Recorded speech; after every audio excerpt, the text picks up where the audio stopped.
boy. What up? Ah, you know. Ladies and gentlemen, what is up, America? What is up with you today? Weird day. Wednesday. Weird Wednesday. We love our Wednesdays. We do love our Wednesdays. It's cold raining outside here. It sucks outside. Yeah, it's not good. The cold rain. Would you rather have snow than this? Yeah. Really? Yeah. See, I don't mind, like, when you go to Bend, when I lived in Colorado, I don't mind the sunny snow. Like when it's like 30 degrees outside, 28, but it's like crisp and there's snow on the ground, but it's, blue sky. I'll take that. Today's just, it's windy and it's butt cold and it's cold out there. I was out there trying to hit golf balls today and it's just kind of miserable and, Now they're saying snow tonight. Yeah. Oh yeah. Possibly. Believe me, everyone at the range, we were all lamenting what was happening. No one was happy. Well, who could be happy with that news? No. Guys? No. Ladies? It's a bit of a bummer. Well, I'm a little disappointed Danny and Dusty didn't have me on to break down the Chris Holtmann firing. I was here ready for them. You wanted to dig into that? But they did not put me on. No. So we're ready to break down the Chris Holtmann firing. Do we feel bad for him and his $15 million? Do you know who he is? I do know who he is. Did you pick him out of the lineup? I couldn't. Well, after today, I could have. But if you would have asked me before today to pick him out of a lineup, no, I could not have. So it's where's Thad Matta when I need him? He's coaching at... He is coaching. He's coaching at... Is he? Is he coaching somewhere? Yeah, because I think the deal is that he replaced Chris Holtmann when Chris Holtmann replaced him. What? So am I wrong about that? When Thad Matta got fired, if you don't know who we're talking Matta about, might have stepped down. Holton is the head coach. Was the head coach. Holtmann. What did I say? You said Holton. Sorry. God. He was the head coach at Ohio State until today when they canned his ass, and now he gets $15.8 million to not be the coach at Ohio State. Yeah, that's right. Thad Matta was the coach at Ohio State, and then I think he left. Thad Matta was good there. Yeah, very good. And now he coaches Butler, and I think Holtmann came from Butler. Really? Yeah. So it's like when you swap, like, who was that? Was it the Yankees and the two guys? It's the Yankees and the Indians that swapped wives and families. Remember that? I've heard of that story, but I don't know who it was. I want to say it was the Yankees, but it might have been the Indians. But it was two players on the same team, and they started stooping each other's wives, and like they were like, I'm way happier, and so they just traded. They traded kids, they traded spouses, and just hey, make it happen. It was Mike. So they were Yankee pitchers. Their names were Mike Kekich and Fritz Peterson. Yeah. It was like in the 70s, right? 1973. They had a press conference in spring training to announce they had swapped wives. It's and kids. It's the damnedest thing. Yeah, read about it. And you are right. Yeah, he came from Butler to Ohio State, and now he's done. We're talking about Holtmann here, so we'll get deep into the weeds here, and we'll talk. We're a Big Ten program now. Hold on, the wives part seems wild enough, but it's not the first time in history that two men have parted their ways with their women and ran into the other person's woman. Swapping the kids, that part is insanity to me. Well, I think what happens is that in those sort of situations, the mom just keeps the kids. Yeah, the mom always keeps the along. kids, especially like you back. Jeez, the mom keeps the kids, and so Did the kids get a choice in this? No, they don't. No, their kids are stupid. They don't. They don't. You make the swap. We're just gonna switch families, and we don't care if our kids come with us. Real nice guys. Well, I mean, I'm sure occasionally they got like a crisp $5 bill and like a Nerf football, like on Hey, it on was their the birthday. 70s. It was a different time. It was a different time. Different era. Yeah. Groovy, man. Well, the amazing thing is back in the day, you could just start a new life like 10 miles away. Like there was no internet. No one had to track anyone down. You're just like, I'm leaving. And then you'd move like 2 towns over and you could start your new life. It was different. That's a good point. Now it's harder. You can't just abandon a family. They will find you. But back in the 70s, oh man, you could ditch that crap and not worry about it. One quick follow-up. Apparently there was a coach in between Chris Holtmann and Thad Matta. Okay. Matta only just got to Butler last year.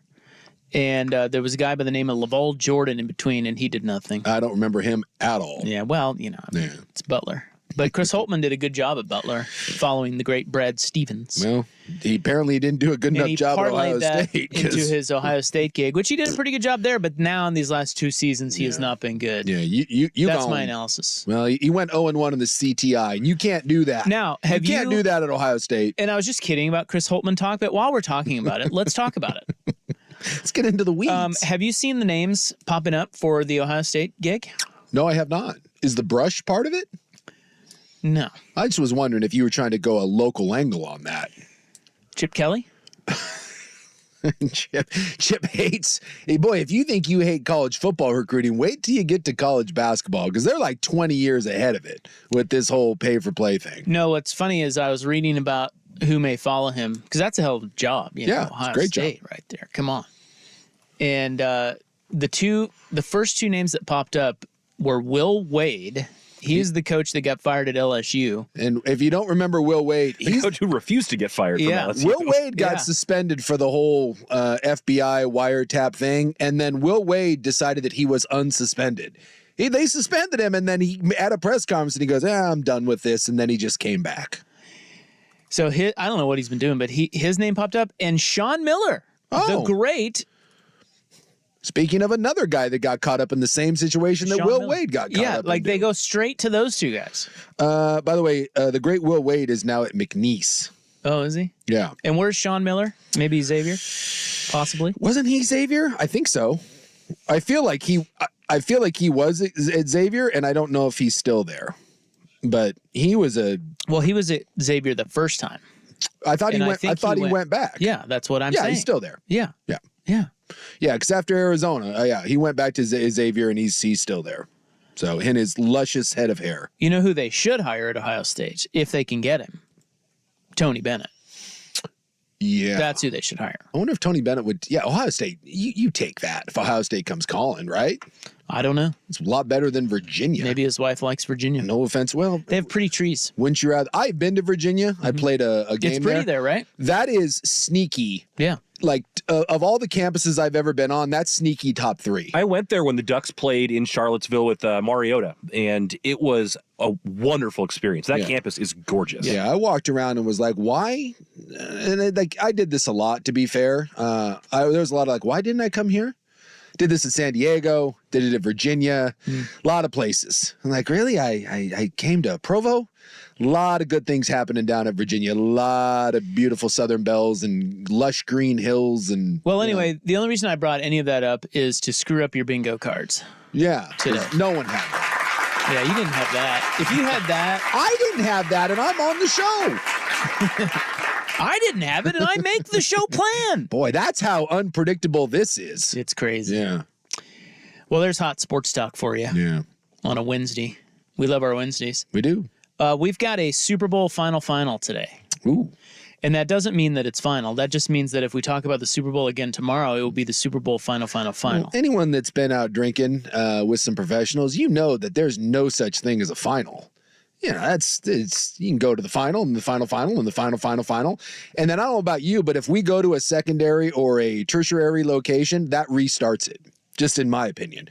If we have a final and then we decide to go somewhere else and we pick up, that's not a final. We've just started drinking again. And I haven't even gotten to the first final then. Wait. So reset. So if you have a final. Yes. And everybody agrees this is the final. Yeah. And you leave. Mm-hmm. And you go for one last, what I would call a final. Mm-hmm. You're saying that's now not even a final? When I switch locations, when I go to a secondary crime scene. What is this? In my opinion, this becomes like NFL overtime. And what did they say in the Super Bowl at the overtime? We're starting a new game. All of what happened during the first 4 quarters, that gets tossed out. And now we're in a whole new ball game. Because if I go to a secondary location, the chances of me just going there for one, No.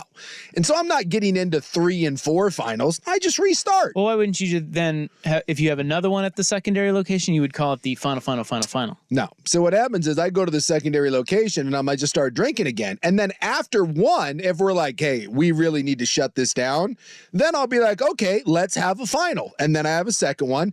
But I don't know about you, but a lot of times I go to that secondary location, I get that second wind. And maybe we have a couple before we decide we have to shut it down. It happens, which is why overtime and secondary locations are always dangerous. That's not how I operate. I don't subscribe to the final when I go to a different place. Well, that means that tomorrow, I don't know what we would call Super Bowl talk tomorrow. Yeah. If today's the Super Bowl final, We don't know. we're going to fight about it. We might just start all over again. More Super Bowl.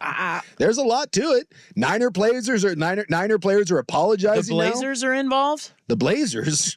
Hey, that was a key loss last night. I got a little worried there in the third quarter. Another one. God bless Oh, Ant. that was a lock. I got a little nervous there. You knew that. They Look, weren't going to win that game. I didn't think so either, but Go to that lake. Minnesota wasn't playing that well. And then look, if Ant hadn't gone crazy, the better Ant as opposed to our Ant, they needed that. So I'm just saying it was clutch. It was clutch last night. Well, I got another one coming up. Yeah. Tomorrow. Yeah. With those same bros. Let's go.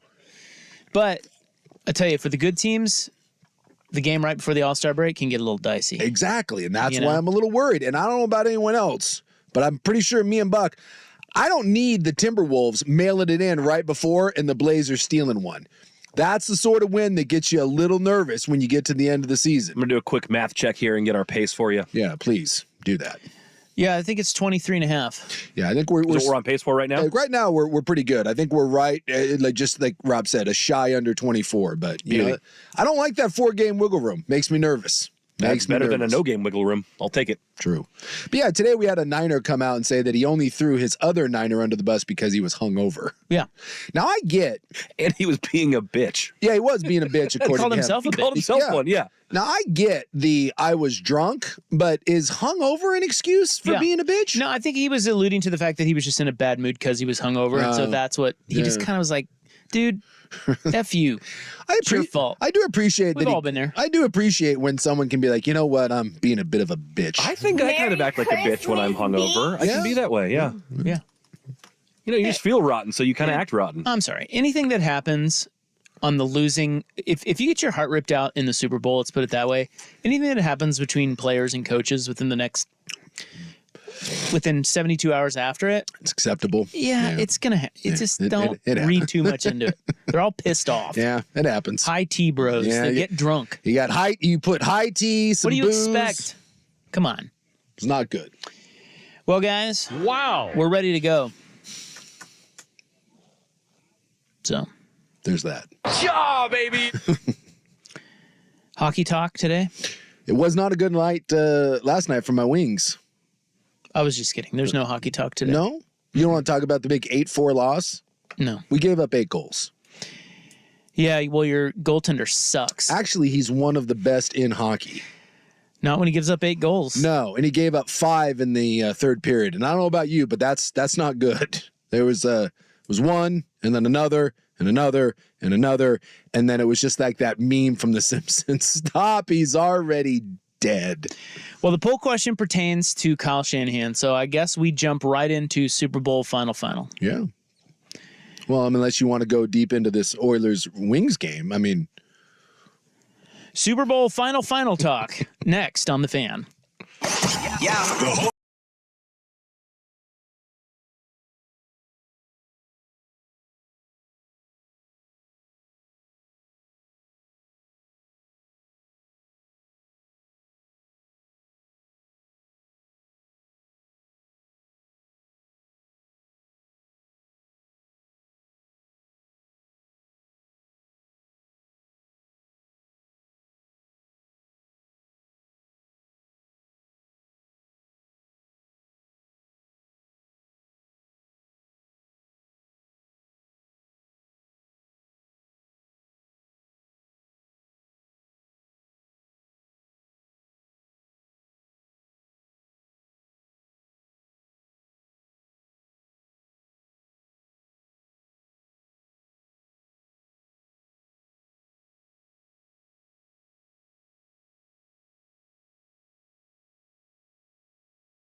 All right.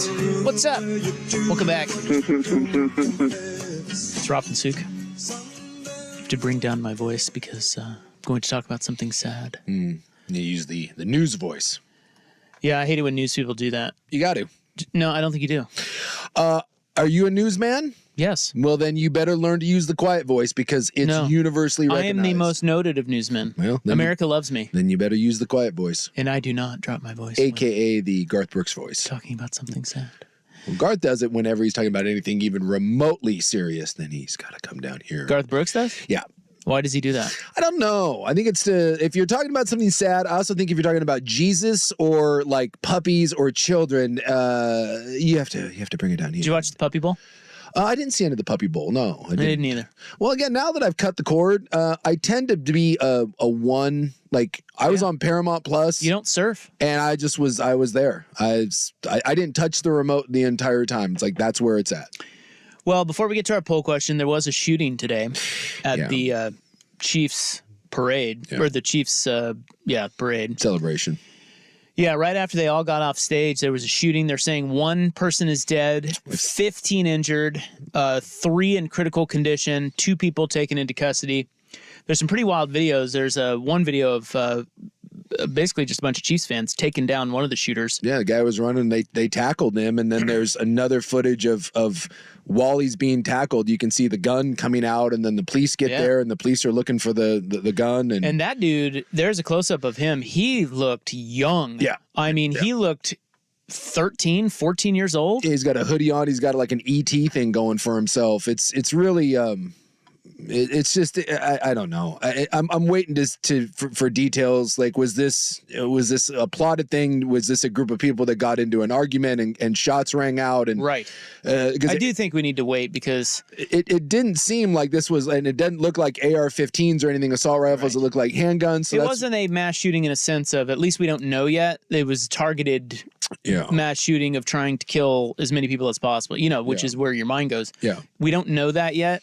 It doesn't seem that way as of right now, but again, there's so many. We've gotten so good at this because we deal with them all the time, and there's just so much footage and so much information. And I've seen at least 3 different videos from people being like, "Oh, this is one of the people taken into custody." It turns out it wasn't. It was a guy that was just drunk from earlier in the day. Yeah. There's other video of 2 cops leading off a guy dressed in all red. He's a big white dude, bald guy, looks much like you, maybe insurrectionist style type guy. Yeah.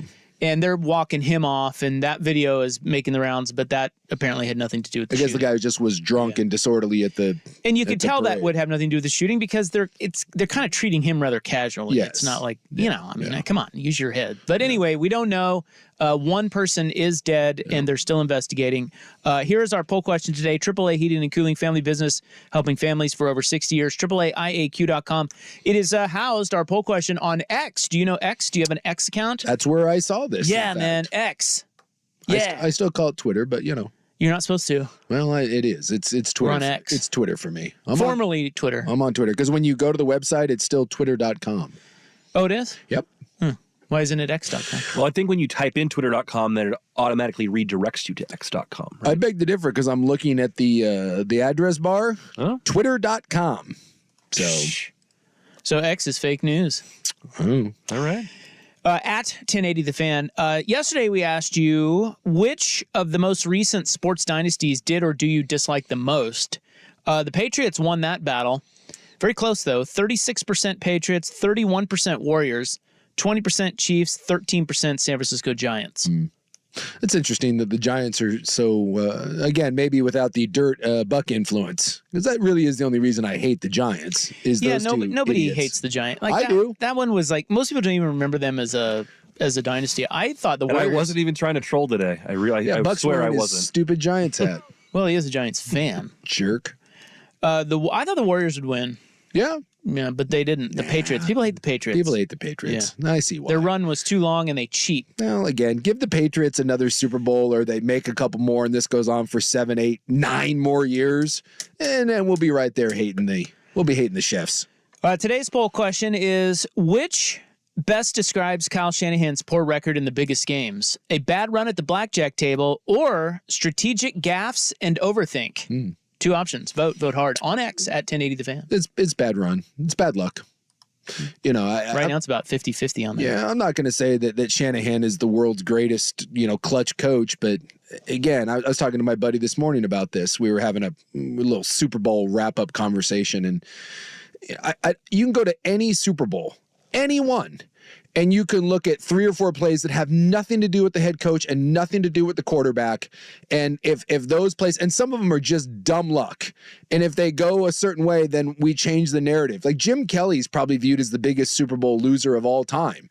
Well, my God, if Scott Norwood, which has nothing to do with Jim Kelly, if he's a foot to the left, then we don't talk about Jim Kelly as a loser, even though he still would have lost 3, right? I mean, there's just so many. And so when I look at Shanahan, he didn't cause Jimmy Garoppolo to overthrow Sanders. He didn't. The Chiefs fumbled 5 times and only lost 1 of them. Kyle Shanahan didn't have anything to do with the ball hitting a guy in the ankle and McLeod refusing to fall on it. He didn't have, I mean, I guess you could say he had something to do with that O-line blown assignment, but that was a guy not executing. That guy came out today and said, I went against the scheme and played on instinct, and I should have followed the scheme. That was the damnedest thing. At least Who said that? The Buford. Spencer Burford. Yeah, Burford, yeah. The right guard came out and was like... The guy who got thrown under the bus by his teammate. Yeah, he just was like, yeah, it's me. He goes, I should have fanned out. I should have taken it. Yesterday they were pointing fingers at each other. Yes. Correct. And today... He just owned it. Is he the one that called himself a bitch? No. So the Feliciano. Feliciano came out and said if the guy who's supposed to block him blocks him, then we're fine. And Burford came on. He's the one who missed the assignment. Said, "Wow, I can't believe you're taking shots at me out here like that." And he said, "Sorry, I woke up hungover and I was being a bitch." And then Burford goes, "Well, yeah, I mean, I made the wrong play. I didn't follow the scheme and I followed my instinct instead." Aww. Yeah. So that's just bad ball. And Shanahan had nothing to do with it. No, I didn't like the call to begin with, but again, if the right guard does what he's supposed to do, I still think the tackle screwed up too. Anytime you're facing pressure, you pick up inside out. If there's going to be a free rusher, you let him come from the outside. And if they do that, it's a touchdown. Shanahan didn't have anything to do with that. So to sit here and say that, that he can't win the big one, it's just absurd. It's so stupid. Well, I don't think anyone said that. It's a bad run. What they're saying is, it's not just one game either. It's 3. Yeah. 2 Super Bowls and then OC of the biggest blown lead in the history. Well, I'll tell you what, 28-3 is bad, but I go to his. I'm just taking his 2 Super Bowls, and I'm not saying that he's the greatest coach in the world, but he's a damn good coach. I think he's one of the better offensive minds. I do think at times he gets too cute. Like I said, I didn't love either one of the calls there on 3rd down. But again, Kyle Shanahan has forgotten more about offensive football than I'll ever know. And what did them in those games isn't necessarily Shanahan's fault. So I'm going with bad run at the blackjack table. Oh, and by the way, his 3 Super Bowl losses, they're against arguably the 2 greatest quarterbacks of all time. That is true. So again, I'm going to say bad run. And maybe 2 of the greatest coaches of all time. I'm going to say bad run at the table. I think I might. That's a tough one. Great job by me. I think he does overthink stuff. Like I agree with everything you said, but I think both things can be true. Sure. Right? Like he's really good, but at the same time, he's made some big gaffes, and I think he can get in his own way and overthink things. So I'd probably vote that way. Sure. But I do think he's fully capable, and they are fully capable of winning a Super Bowl here within the next, 5, 6, 7 years, however long they have him. Yeah. So, vote. We want you to vote hard. The other thing that happened today, before we get to super hot audio now, in our next segment, I have Steve Spagnuolo audio. Yeah. You ever heard him talk? I have heard Spags a time or two, although he is, ever since the whole Rams debacle, he has just quietly gone about his business and is putting together a resume that you're going to start putting him in the greatest defensive coordinators of all time. He's rocketing up that list. Yeah. I have never heard him talk before, at least not. I didn't realize he sounded that maybe like Jersey and Italian. He's very East Coast. Yes, he is. Spagnuolo. Hey! So he was on with Baldy. You like the look. Some guy named Catatoni and Baldy. Brian Baldinger, and then some other whoever Philly Brian dude. Baldinger, Odyssey Insider. Whoever does the show with Baldy. And it was really good. So I have a clip of that, which we'll play next. But the other thing you need to know today is that the Niners, Shanahan fired Steve Wilkes. Yeah. The defensive coordinator got turfed. Yeah. Well, again, and this was like a day after he said he expected the staff to be back. And we'll see if more details come out. But, Shanahan called some timeouts to kind of second guess. Wilkes, and from reading between the lines, We saw the stuff on the headset even in the game. It sounds as if maybe they just, there wasn't a great fit there, and there wasn't, and they weren't bad defensively, but also those are big shoes to fill. When you go from Robert Saleh to Ryans, I mean, that's tough, and they were fine. They were a good defense, but certainly in the postseason they left something to be desired. I thought they played a nice game against Kansas City, but when the 4 final drives are touchdown, field goal, touchdown, and none of your pressures got home. Meanwhile, on the other side, you're watching Spags bring pressure, and you have a total inability to pick it up. I see where he's coming from. I do too, and I could see you could see that the disagreement was apparent, but at the same time, the other way to look at it is you just held Patrick Mahomes to 19 points in the Super Bowl in regulation. That should be enough for this team. Well, but it's like when Ohio State and Michigan play, you can win 11 games, but boy, you better win that one. Yep. And look, in the biggest moments in that game, the defense didn't come through. Well, I mean, like Buck said, we saw Shanahan and Wilkes getting after it on the headset. Yep. And you could tell that was contentious on that final drive. And so that doesn't shock me. I didn't think Wilkes was that good for them, and they did have some injuries, but I don't know. They're in the playoffs. Their defense should have been better. Agreed.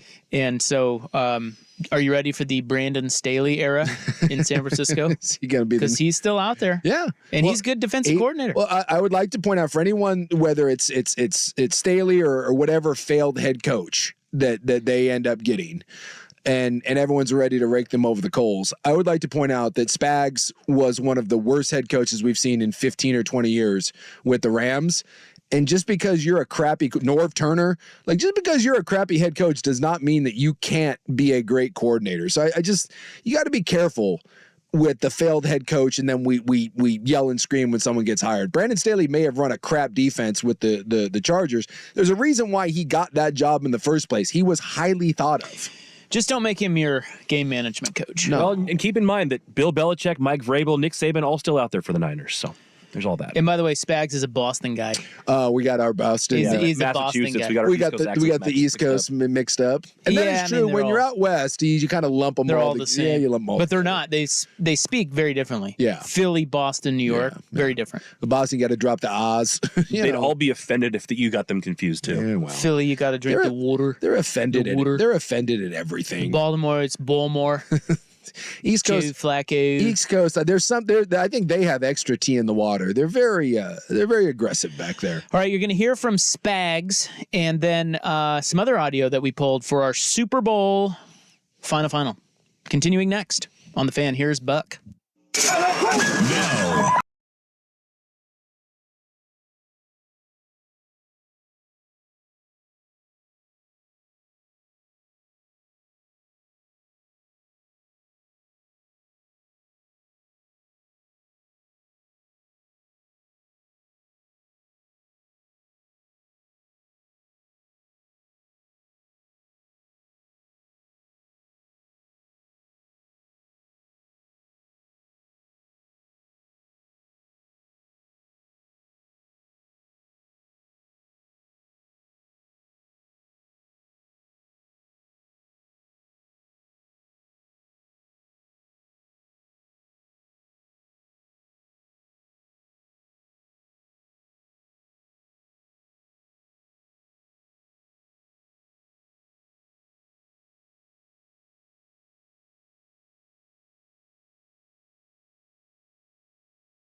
Wednesday after the Super Bowl, and we're still talking about the Super Bowl. But that's how it goes. Well, and there's a lot to break down. I mean, a lot of times you get these games and they're not great games. And, what are you going to talk about? One team kicked the other one's ass. But, this game in particular, not only was it close and there's so many unique plays to break down, but I think the 2 third downs, especially from a scheme and schematic standpoint, I think it's really, really interesting. Okay, well, I thought of you when I pulled this audio. I don't listen to a lot of sports podcasts, but I did see it came across my timeline because Adam Schefter tweeted it out. Yeah. And it was Brian Baldinger and some other guy, and they're talking to Steve Spagnuolo, the Chiefs defensive coordinator, Steve Spagnuolo. Yes. And, of course, the text line yelling at us that he is not from Boston. He is from Central Massachusetts. Yeah, and people. So now that we have that squared away, because that's important, we can all move on. Not New York, not Boston. He's from Worcester, for God's sake. He's an East Coast guy, okay? With a thick accent. That's the point. And terrible hair. He was on, and Baldinger's really good. Yeah, he does a good job. If you like the X's and O's, you like that. He's great. Yeah. But he's also. You like that? You like that? I don't know. If you don't like the X's and O's, or you get a little. Sometimes you can just get a little tired head listening to these guys. It's just like, dude, oh my God. Yeah. Okay. So anyway, Spagnuolo was on there, and I wanted to hear what that sounded like. Okay, so it's about an hour long. We will not be. And we will play the whole thing right now. I'm going to go to the bathroom. We'll be back in an hour. Be back in a bit. No, it's an hour long, and I sat through the whole thing. I would say that if you wanted to hear the whole thing, it is worth a listen. Particularly the first 25 minutes. Okay. It's pretty good. It's football porn, man. Like, because Spags he knows these two guys. You can obviously tell he's buddies. He's very comfortable with them, and he tells them everything, and they ask good questions. The last half, it kind of fizzles, and they talk about some other stuff. But the first 25 minutes, really good about what Spags was thinking going into the game. A couple of things. One, he said, and I think these are main, just overriding takeaways. He said, and we talked about this yesterday, his cornerbacks allow him to do things that he can't normally do. Yeah, when you have Snead and McDuffie, and we normally they say in the NFL, when you get one, you can do a ton because it allows you to just say, hey, we're going to take away a quarter of the field. But when you've got both, it does. It is the ultimate luxury in the NFL when you've got a couple of these guys, and they do. So they're loaded. Yeah. And so that's the first thing. When you get a coordinator who is getting accolades like this, he can't do what he's doing without great rosters. No, because when you bring pressure like he does, especially against a team with really good receivers, you better have some corners to cover your ass on the backside, and that's what he said. Or you're going to look foolish. He said those two guys allow me to do so much stuff that I just couldn't do. So they were playing man on the outside. He said Kittle really scared them. This is pregame. Yeah. He's like, as he's prepping for the game, he said Kittle really scared them, but they actually did a pretty good job on him. Kittle did nothing. And then he said that Brock Purdy's legs scared him, but coming off of games against Tua, Josh Allen, and Lamar Jackson, he said they were ready for that. Yeah. He said he didn't know anything about Brock Purdy's. They just don't see him being in the other conference, and he was like, "Wow." He was surprised by his ability to get mobile, particularly late in the Lions game, And so he said that scared the daylights out of him. But he was, in other words, he sort of alluded to the fact that Purdy and the Niners let him off the hook because he didn't really run. No, and they never involved Kittle at all. No. Well, the Kittle, that's a whole nother thing. But those were the things that scared him. And of course, number one, he is just one of those old schools. Let's stop the run first. We are going to sell out to stop the run. That allows me to play. If I can play man on the corners, I can get in there and bottle up McCaffrey. Kittle scares me. We've got to our guys got to watch him and go underneath him, and then just all these things go together.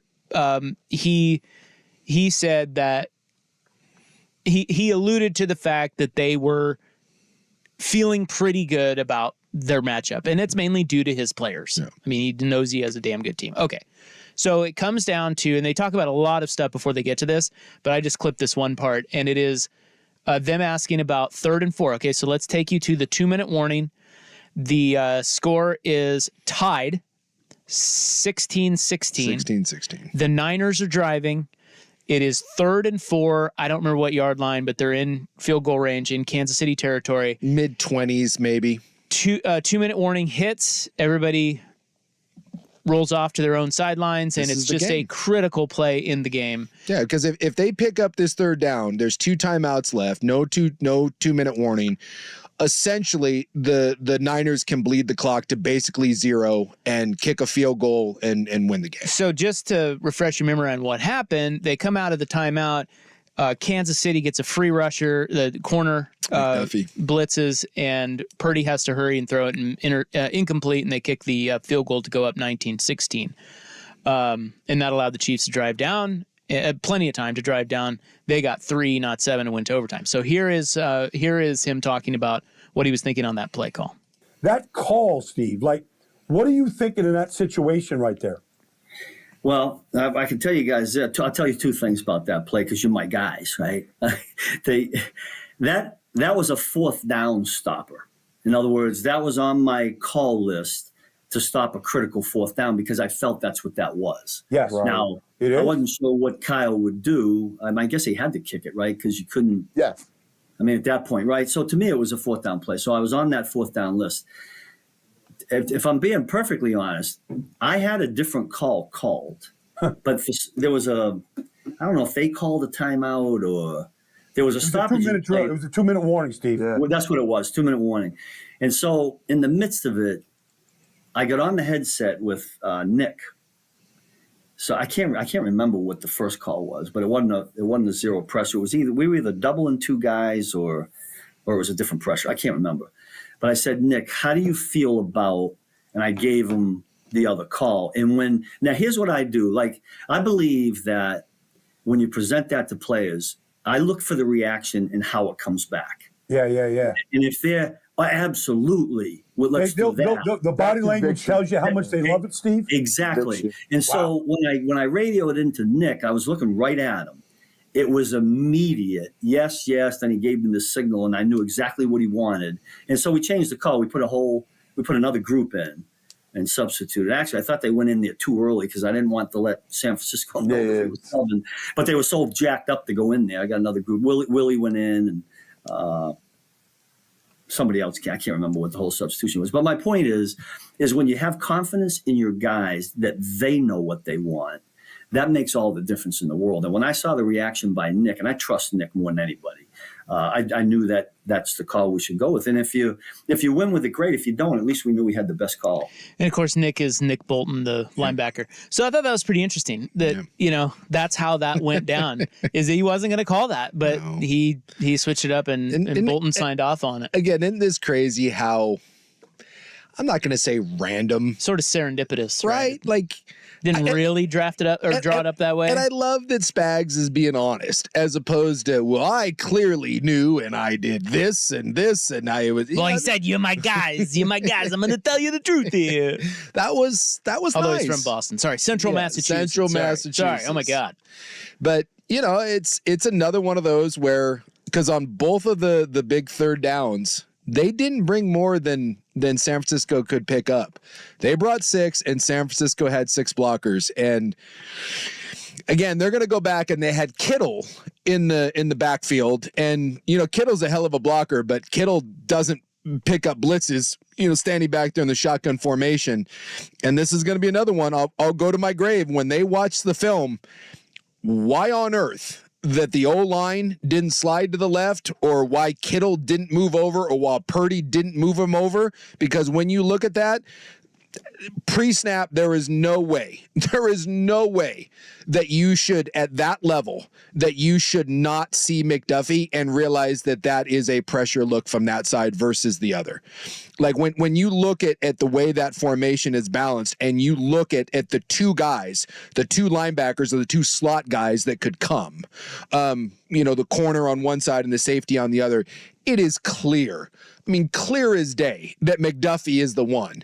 So either Purdy has to go hot off that, or you have to move as an O-lineman, or easy. All Kittle had to do, or all Purdy had to do, was just adjust George Kittle to go over and pick that up, and Ayuk is wide open, and I mean wide open. And That's the difference. That's the difference between winning Super Bowls and not, is those sorts of recognition, because the center didn't pick it up. Now, I did a little deeper dive in this, and they are saying that in Shanahan's system, the quarterback is not a guy that can call protections. That is not on Brock Purdy. So at least I've heard that from two separate people to say they don't put that on the quarterback, that there's schemes in place and it is up to the O-line and they do a simple number count. And if that's the case, then maybe that is, again, having a young quarterback. But George Kittle is a all-pro. He's an all-pro tight end. And you have to be able to pick that up. Or if you're Brock, you have to realize that as soon as you see McDuffie coming, that's the hot route. So you could make the argument on that play, there were 3 failures: center, quarterback, Kittle.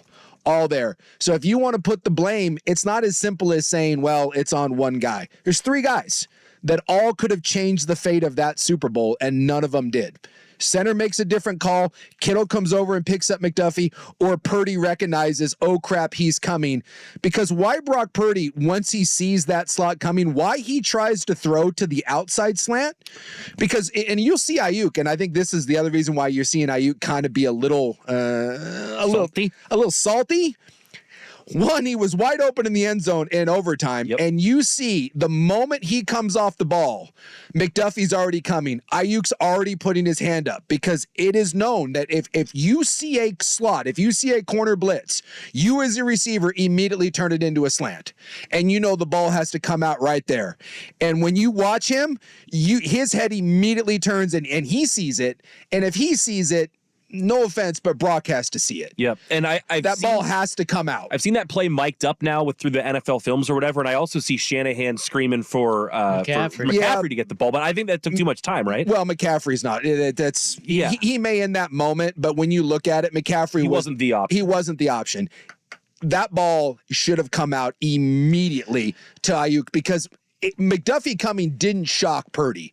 It was coming right at him. So it wasn't like a blindside thing. He reacted too slow, and that's and that half a millisecond, that's the difference between winning a Super Bowl and not winning it. But I think you see Ayuk, he realizes that he was wide open on 2 plays that would have won them the Super Bowl. The other one at least would have prevented them from losing it. And I think that's why you see him being, look, he's kind of being a bitch right now, if you're being honest about it. 100%. He's being ridiculous. Okay, so the second part of this answer, so we cut it into 2. We'll play it next when we come back from break. But I think it's a really telling thing about the Chiefs, what Spags says about his team. And it's kind of one of those things that you just don't and can't quantify about why the Chiefs are so good. Spags talks about that in the second part of the answer, and I'll play that for you next. So stick around. It is 3:50 on The Fan. The Fan is live.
on a podcast. We played his thoughts on, he was just kind of telling us what that call was on the 3rd and 4 at the 2-minute warning last Seggy. Now, the second part of this answer, I think, is very telling as to why the Chiefs, part of why the Chiefs are so good. And this is about a minute and 15 seconds. And it's in regards to just empowering players. Yeah.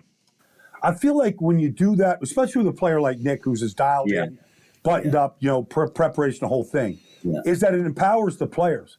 No They're question. like, you're calling it, but it's their game. It's their call as much as it is your call off your sheet. Right. Well, and we did that at halftime, like the 2, 3, or 4. You don't make that many changes, but the 2 or 3 key things. And we had plenty of time. You guys know it's a 29-minute halftime, right? So you're in there forever. But when I sat with them, I said, how do you guys feel about this? Now, first I run it by Nick and some of the safeties, right? And then I get the whole group. And generally, none of them will ever nod and say no, because they believe in everything, right?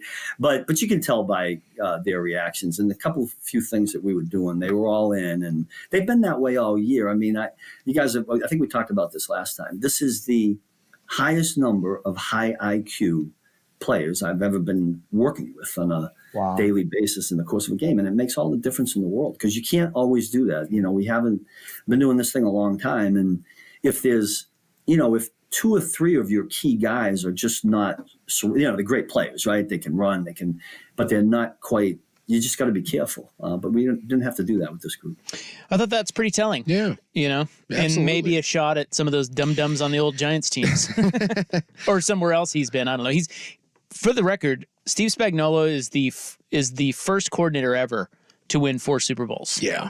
I mean, like I said, he is building a resume of one of the great coordinators of all time. And, and some people are going to, fire back and be like, well, you're still a coordinator because you're a crappy coach. I think he went 11-41 as head coach. But, I mean. Just the Rams? He was the Rams, then I think he was the interim guy for the Giants, and he went like 1-5.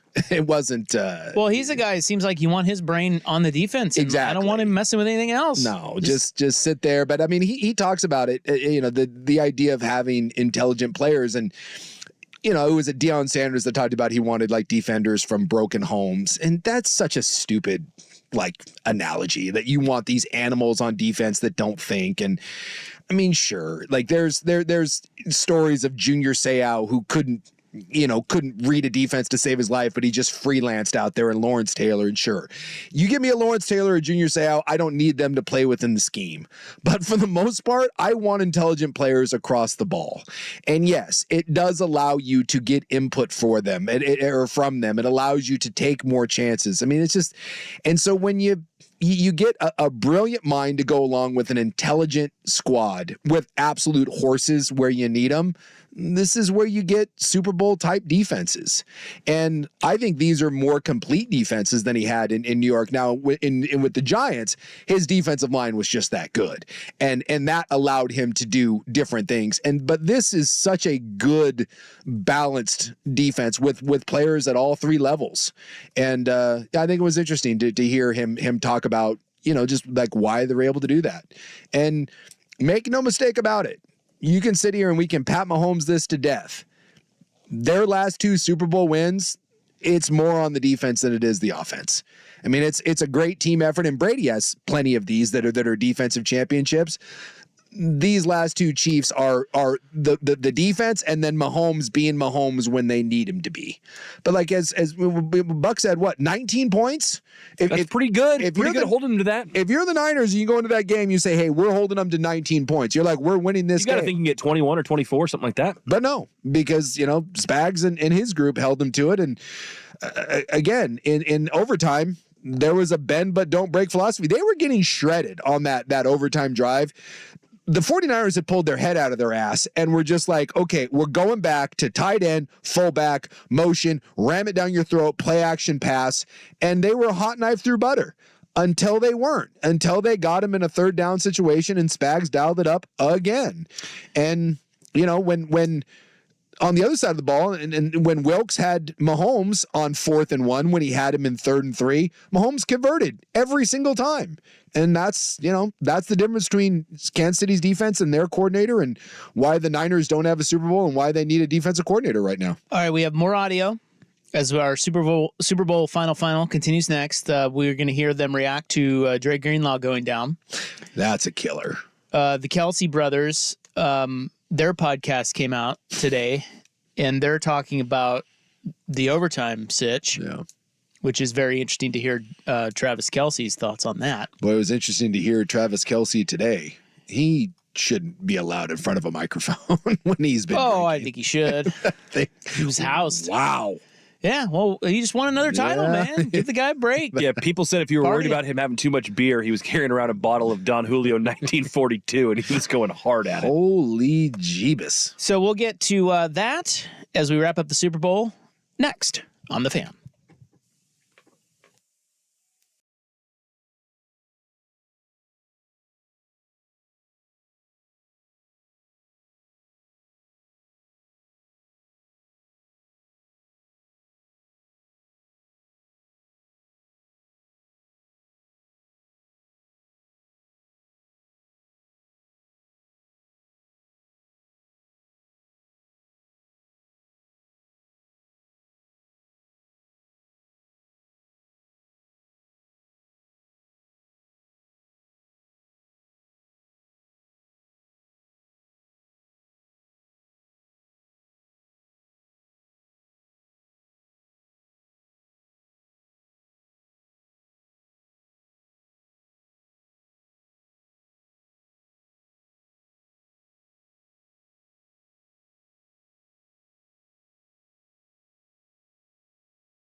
The Fan. All right. What up? Welcome back. 407. Romp and Souk here. Quick update on that shooting that happened just as the Chiefs celebration today in Kansas City ended. They're saying now 22 injured. 7 were what they call immediately life-threatening. Yeah. In immediate life-threatening condition. And then 8 different people were in life-threatening condition. So. And is anyone even remotely surprised? Like, I mean, it's just, look, we don't need to get into a whole thing, but when are we going to stop pretending that this just isn't us? This is who we are. Like, I'm done with any sort of like fake sympathy and outrage, because that's all it is it doesn't mean a damn thing. It's who we are, and nothing's going to change it. Nothing. And we'll do thoughts and prayers, and then we'll yell. And then we'll talk about good guys versus bad guys with guns. And then we'll talk about criminals. Then we'll talk about the border and the mental health crisis. And then we'll talk about the mental health crisis. And then we'll talk about the Second Amendment. And then we'll bring up the Ukraine and then that whole thing. And nothing will change. Nothing. So at some point, why don't we fit in Space Force? Yeah, we can fit in Space Force, but I'm just tired of hearing that like this isn't us. Yes, it is. This is who we've decided to be, and it's freaking embarrassing. Space Force. Because we're the only place that this happens. But I don't know. Like I said, I'm just numb to it, because this is what we are. And I said it after the Sandy Hook thing. Maybe eventually someone important enough gets shot, and maybe something will happen. But we're like, oh my God, this happened to the Super Bowl. Kindergartners were mowed down. Kindergartners. Nothing happened. I guess on CNN today, they had some of the Parkland shooting. They had their parents on CNN talking about gun violence when this happened. Like, it just, And 3 people were taken into custody. Yeah. So that's all we know at this point. Yeah. So I've got more audio for Par you. for the course. Would you like Dre Greenlaw Achilles reaction first, or would you like overtime decision mic'd up first? No, let's go with the Greenlaw. Okay, well, you saw what happened with Dre Greenlaw, right? Yeah, it's just heartbreaking. Guy was running on the field all fired up, and he tore his Achilles. Yeah, so this is only about 30 seconds long, but of course NFL Network has all these guys mic'd. Yeah. And so you'll hear multiple guys. The oh no is Keith Warner. Fred Warner. Fred Warner. And then you'll hear Mahomes, but that's... I mean, at this point, when Mahomes speaks, you kind of know who that is, right? Yes. Because he sounds like his voice is... Fozzie. I think it's more Kermit, but Kermit. Yeah. A And Muppet then of some sort. I think Shanahan's on the headset. Like, he's the one that's like, wait, did he just really get hurt running out onto the field? So here's that audio. Hey! TV! 57 got hurt. 57 got hurt over there. You're not going to believe what happened. Watch 57, Dre Greenlaw, after the stop on the punt return. It doesn't look pretty. No!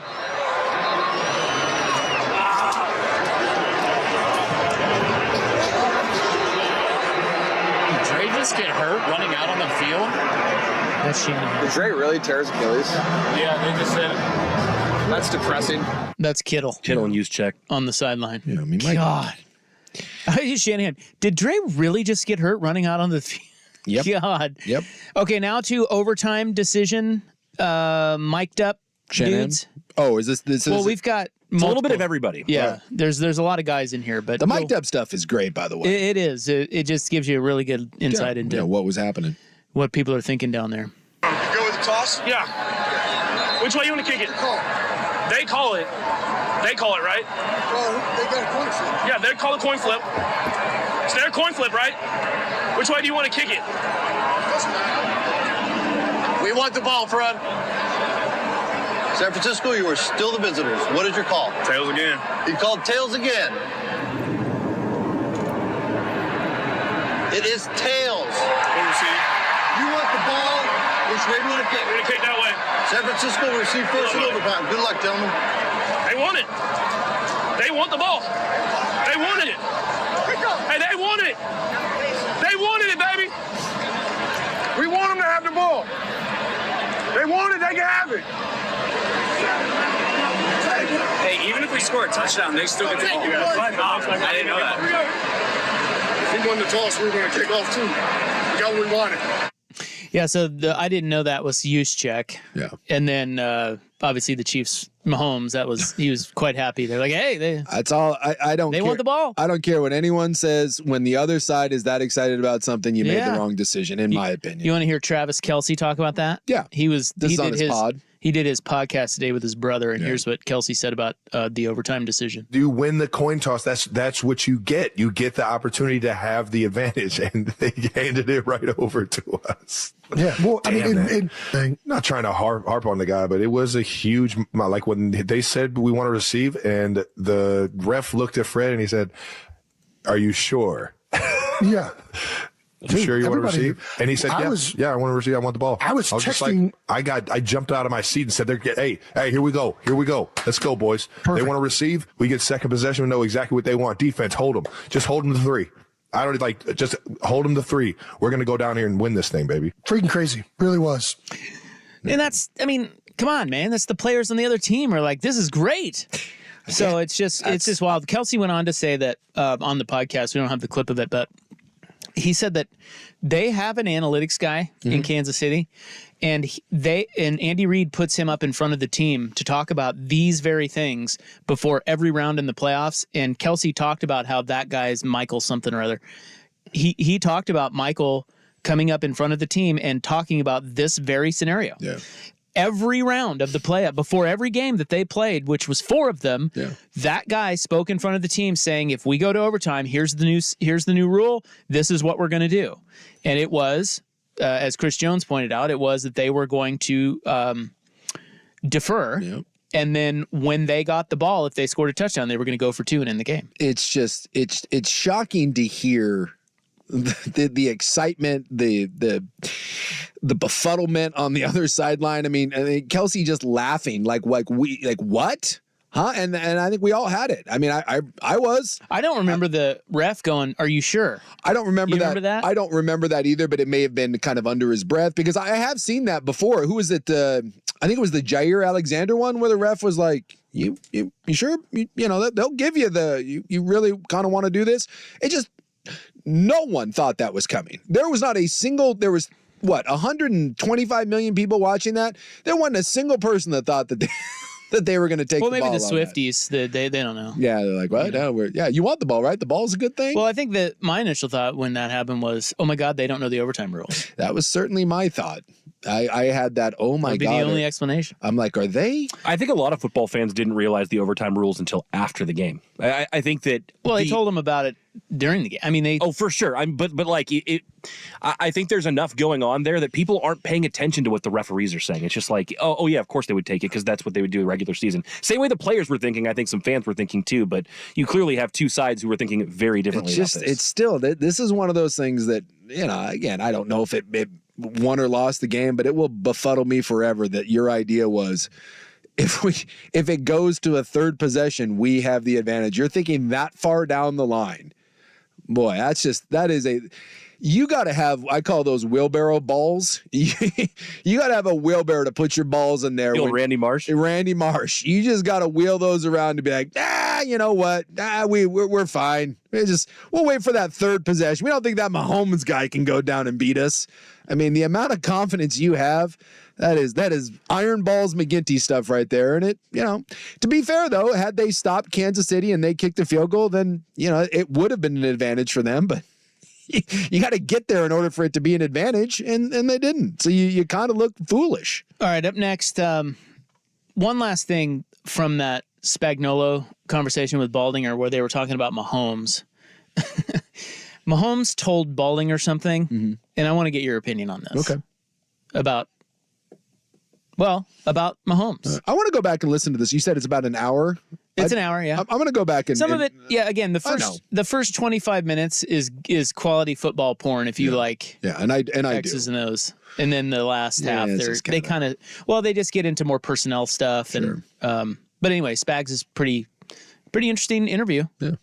I will go back. Maybe we should get him on. I will go back and give this a spin tonight. You think you'd love to talk to us? I'm going to say no, but you never know. In Portland, Oregon. Come on, Spags.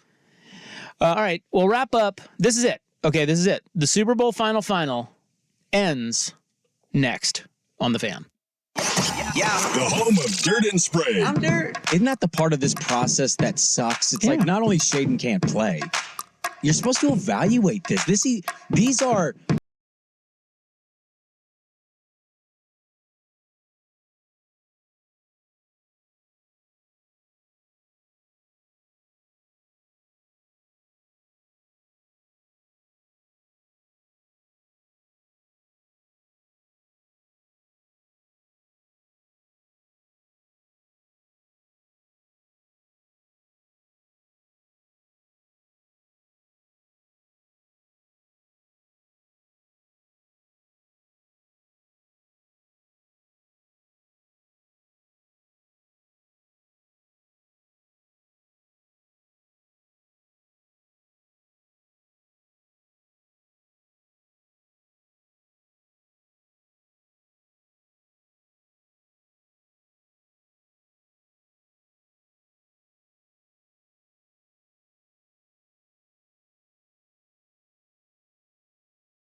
One last thing on Patrick Mahomes from that podcast. It's Baldinger and Spagnola, and Baldinger tells Spags, hey, man, I was at an event with Patrick Mahomes, and he came up to me backstage. There was some awards thing.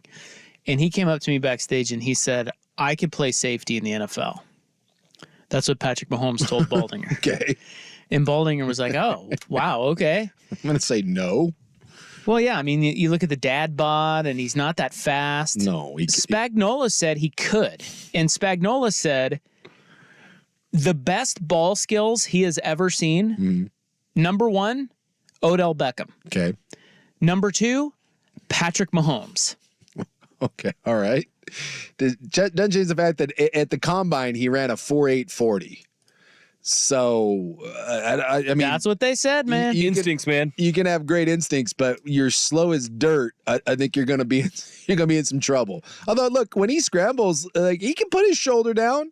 I think they did say that he's not afraid of a hit at all. Look, I think he's gonna have to change the way he works out. He's gonna have to lose that gut. Not a lot of dad bods playing safety, and I'll tell you right now, if you run a 4.8, something tells me that you're gonna get picked on in coverage like a lot. Did you see the insane clutch stats about him, Isaac? I sent it over to you. I do have that. That was pretty wild. This is nuts. All right, so you ready for this, JC Babes over there, Big Suki? I'm ready. The Jason Sukanik of House Sukanik. Mm-hmm.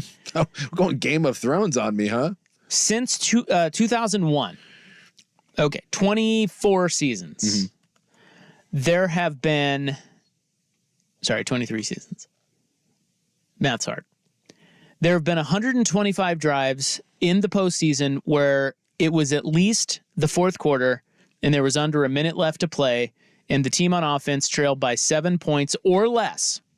This is like the NBA, like when they do, this is their version of clutch. One possession game with 1 minute left, basically. It says these are your standard clutch moments for a football team, the do or die drives that win and lose critical games. Out of those 125 drives, only 40% of them saw the team on offense pull off the magic trick and get the points that it needed. Okay. Some quarterbacks are pretty good at it. Tom Brady went 5 for 11. So in 11 of those situations, he drove down and got the tying or winning score 5 of the 11 times. Okay. 46%. Sure. Drew Brees, 3 for 6. He was about half.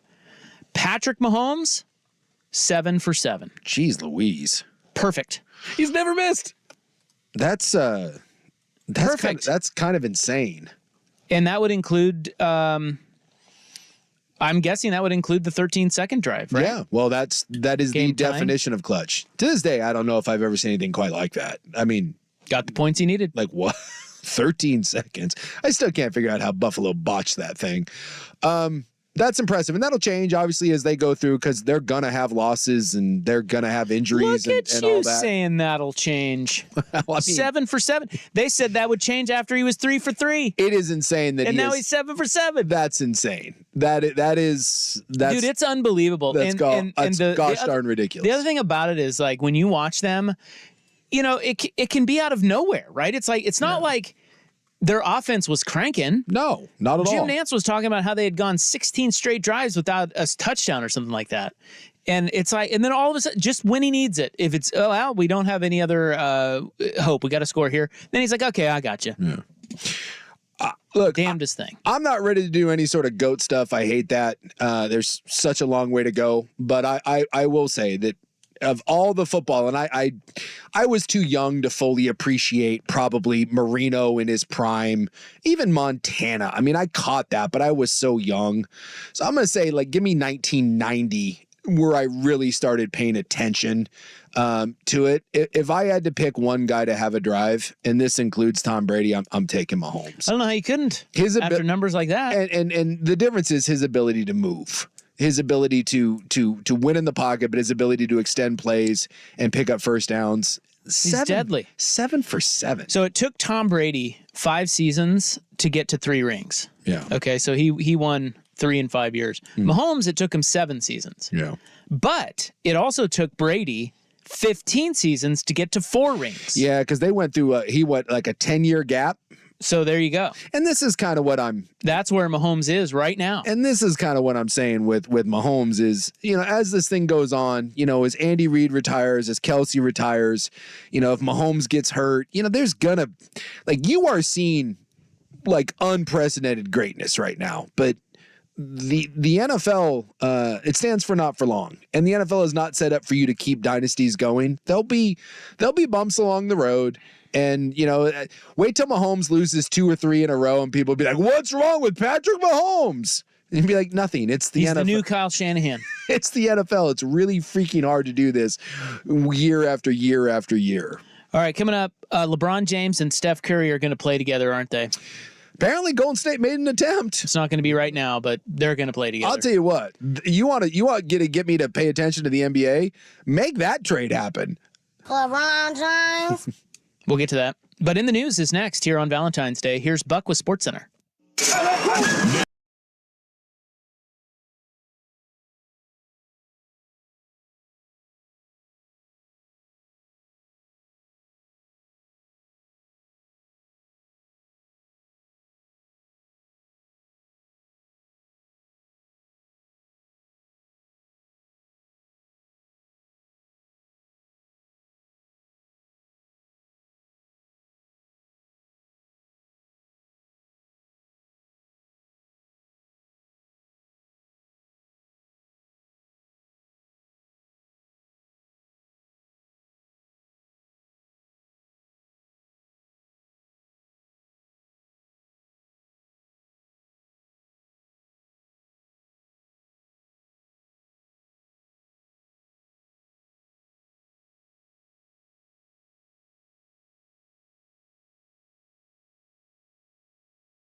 Isaac and Souk on 1080 The Fan. I'm Isaac and that's Souk. It is February 14, 2024. It's time now for In the News, your noted newsman here. Thank you. Thank you so much. All right. Appreciate you. Love you all. Every one of your hot bodies. That's right. And the non-hot bods, you know. Are you kidding me? No, I'm not. I think everybody is. You okay? I think everybody is hot. Well, hello. Not there. everybody. Everybody. It's just in its own way. So just the head up is the everybody's problem. hot. Okay. It's Valentine's Day. Yeah, happy Valentine's Day. Thanks. We did ours kind of yesterday. We exchanged gifts. Yeah. Yeah. Tell you what, my gift was a hit. Yeah, well, can you share now? Because you broke it out yesterday on the show, but I was kept a secrecy. Well, yeah, I didn't want her. I didn't want to get back to her. Yeah, that was big time. Diamond earrings, bro. Yeah, look at you. Jeez. Who the hell are you? Must be nice to be Isaac Robb. You know what it is? Just handing out diamond earrings. Yeah, she was shocked. Did she get anything? She was like, "What the hell?" I know. And I kind of was like, I don't know. I don't know what came over me. Yeah, I'm not real sure. I don't really normally do that, but I thought you were deserving. And did she do the? I think if I broke out something, it immediately would be like, "What did you do?" Yeah. Well, no, I didn't do anything. If I went over the top and got something way out of character, immediately my gal would become suspicious. Well, if she asked me, "What did you do?" I'd say, "Well, figure it out." In the meantime, here's some earrings to enjoy. What did she get you? Nothing. Nothing. Really? Yeah, we usually don't do much for each other on Valentine's Day. Yeah. Yeah, she doesn't. Yeah, we don't go super big, but we get something. Yeah. I always tell her, I'm like, I don't want anything. And then she's like, well, yeah, you do. I'm like, no, I don't touch the money. Here's what I want you to do. Believe me when I tell you that. And she's actually taken that to heart now, so it's great. I got whiskey and cigars. Nice. Yeah, that was fun. Again, that was sweet. It was a very thoughtful gift that I can get drunk and smoke cigars in the backyard while she goes out with friends. It's a win-win for everybody. She's paying attention to what you like. Exactly.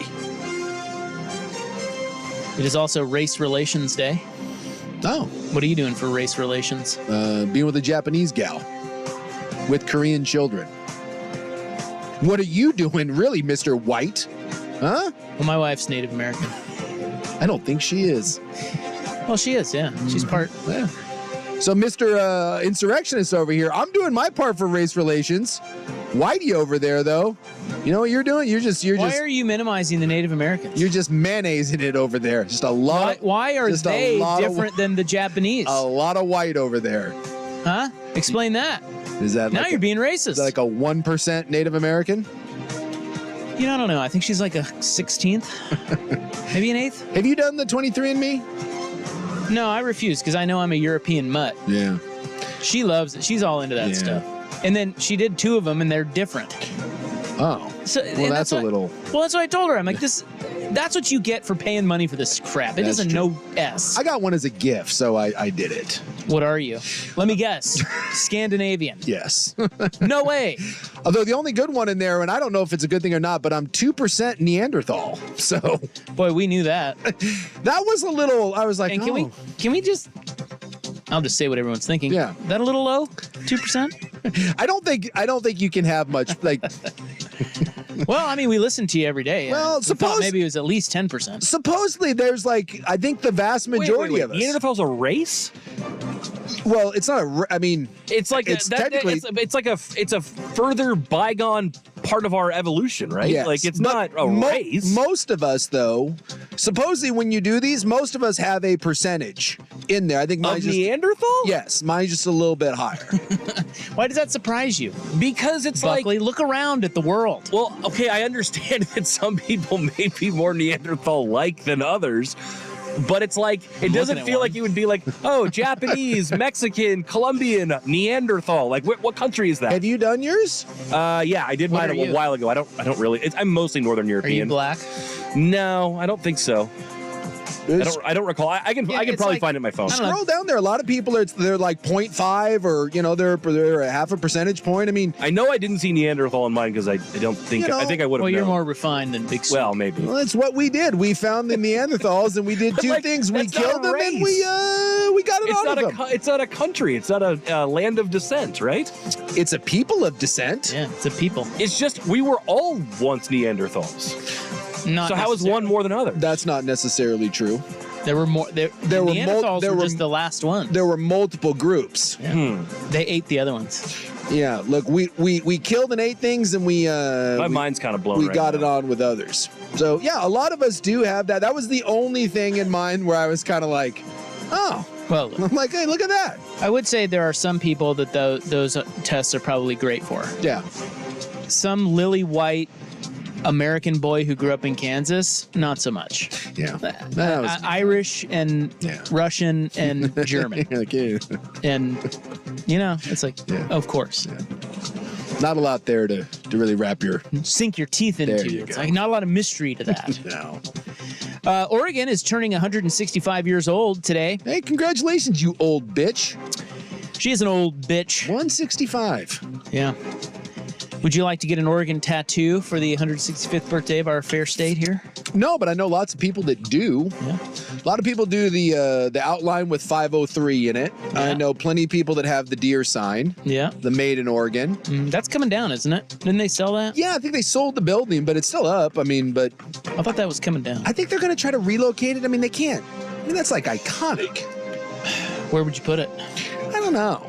It's got to be somewhere right there at the... Would you put it on one of those homeless boats floating around in the Willamette? Ooh, I like that idea. Put it on top of that thing? Well, we put it like on the... didn't they decommission the stern wheeler, right? Just throw that No, thing. I thought they repurposed it. It's now doing other cool things. Well, throw it on that thing. Yeah, let's have it floating around the Willamette. I don't know. You can't get rid of the Made in Oregon I thought sign. the stern wheeler was on the Columbia, though. Is it? It goes up in the gorge. Maybe I'm thinking of the Spirit with the... No, Portland Spirit's still going. You could put it on top of that. There you go. Probably sink the boat, but... Just kind of have it roving around. That'll be fine. We'll figure it out. Well, maybe you don't have a tattoo yet. Maybe that's your first one. I'll pass. Although I did one time, I think it was the 150th anniversary or the 150th birthday of Oregon. They had a really smoking deal at Bandon Dunes for that, for locals, people that live here. And I took advantage of that. So I was kind of hoping that they did that again for 165, but they have not. No. Yeah. No. Just for 150. You were hoping. Yeah, I check their website every year on Oregon's birthday. Wait for that big celebration. Come on, celebrate. What else? That's cool. 165. Yeah, 165. You don't look a day over one. Actually, we look terrible right now. You don't look she's pretty. You don't look a day over. Well, Oregon Oregon's does. pretty. Portland, maybe not so. She's haggard. Yeah. Well, Portland is. Yeah, we're like the boil on Oregon's ass right now, but we're gonna lance that thing, and we'll get back to it. Did you see that Rene Gonzalez story about how he claimed he was assaulted on the Max? Well, there's video of it. Yeah, it's the worst thing ever. Yeah, but he didn't say. See, I thought it was funny that he said, what terminology did he didn't say assaulted because he was not assaulted. I think he said like he was accosted, and he said that he would no longer be riding the Max. He made it seem like some lady like manhandled him and like screamed at him.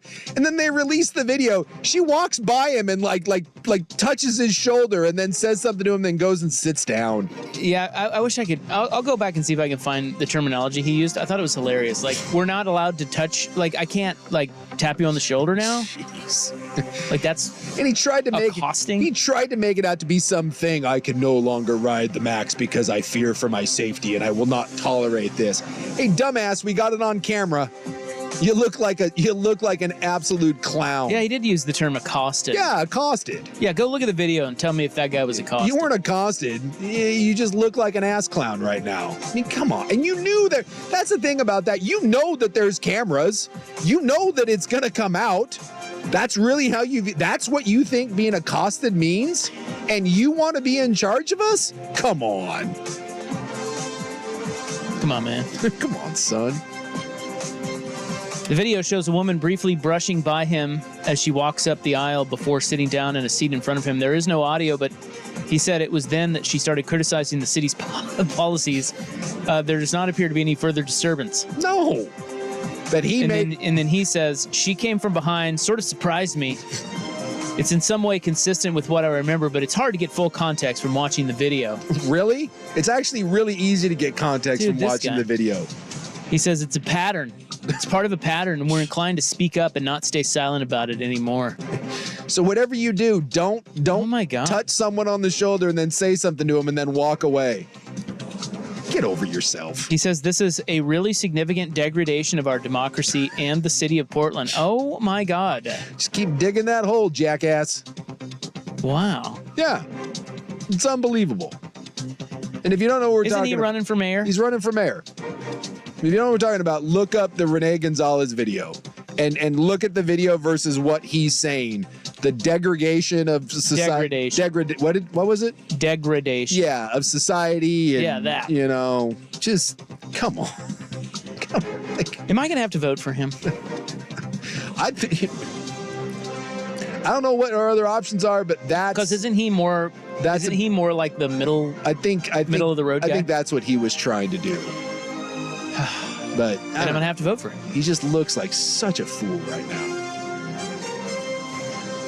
I bet he has 2% Neanderthal. Hey, someone on here said they were 4%. They doubled me up. Really? Yes. Believe it or not, I'm telling you, there are a ton of people, especially. We believe you. Well, if you have a lot of European, like if you're closer to European, like you know, it happens.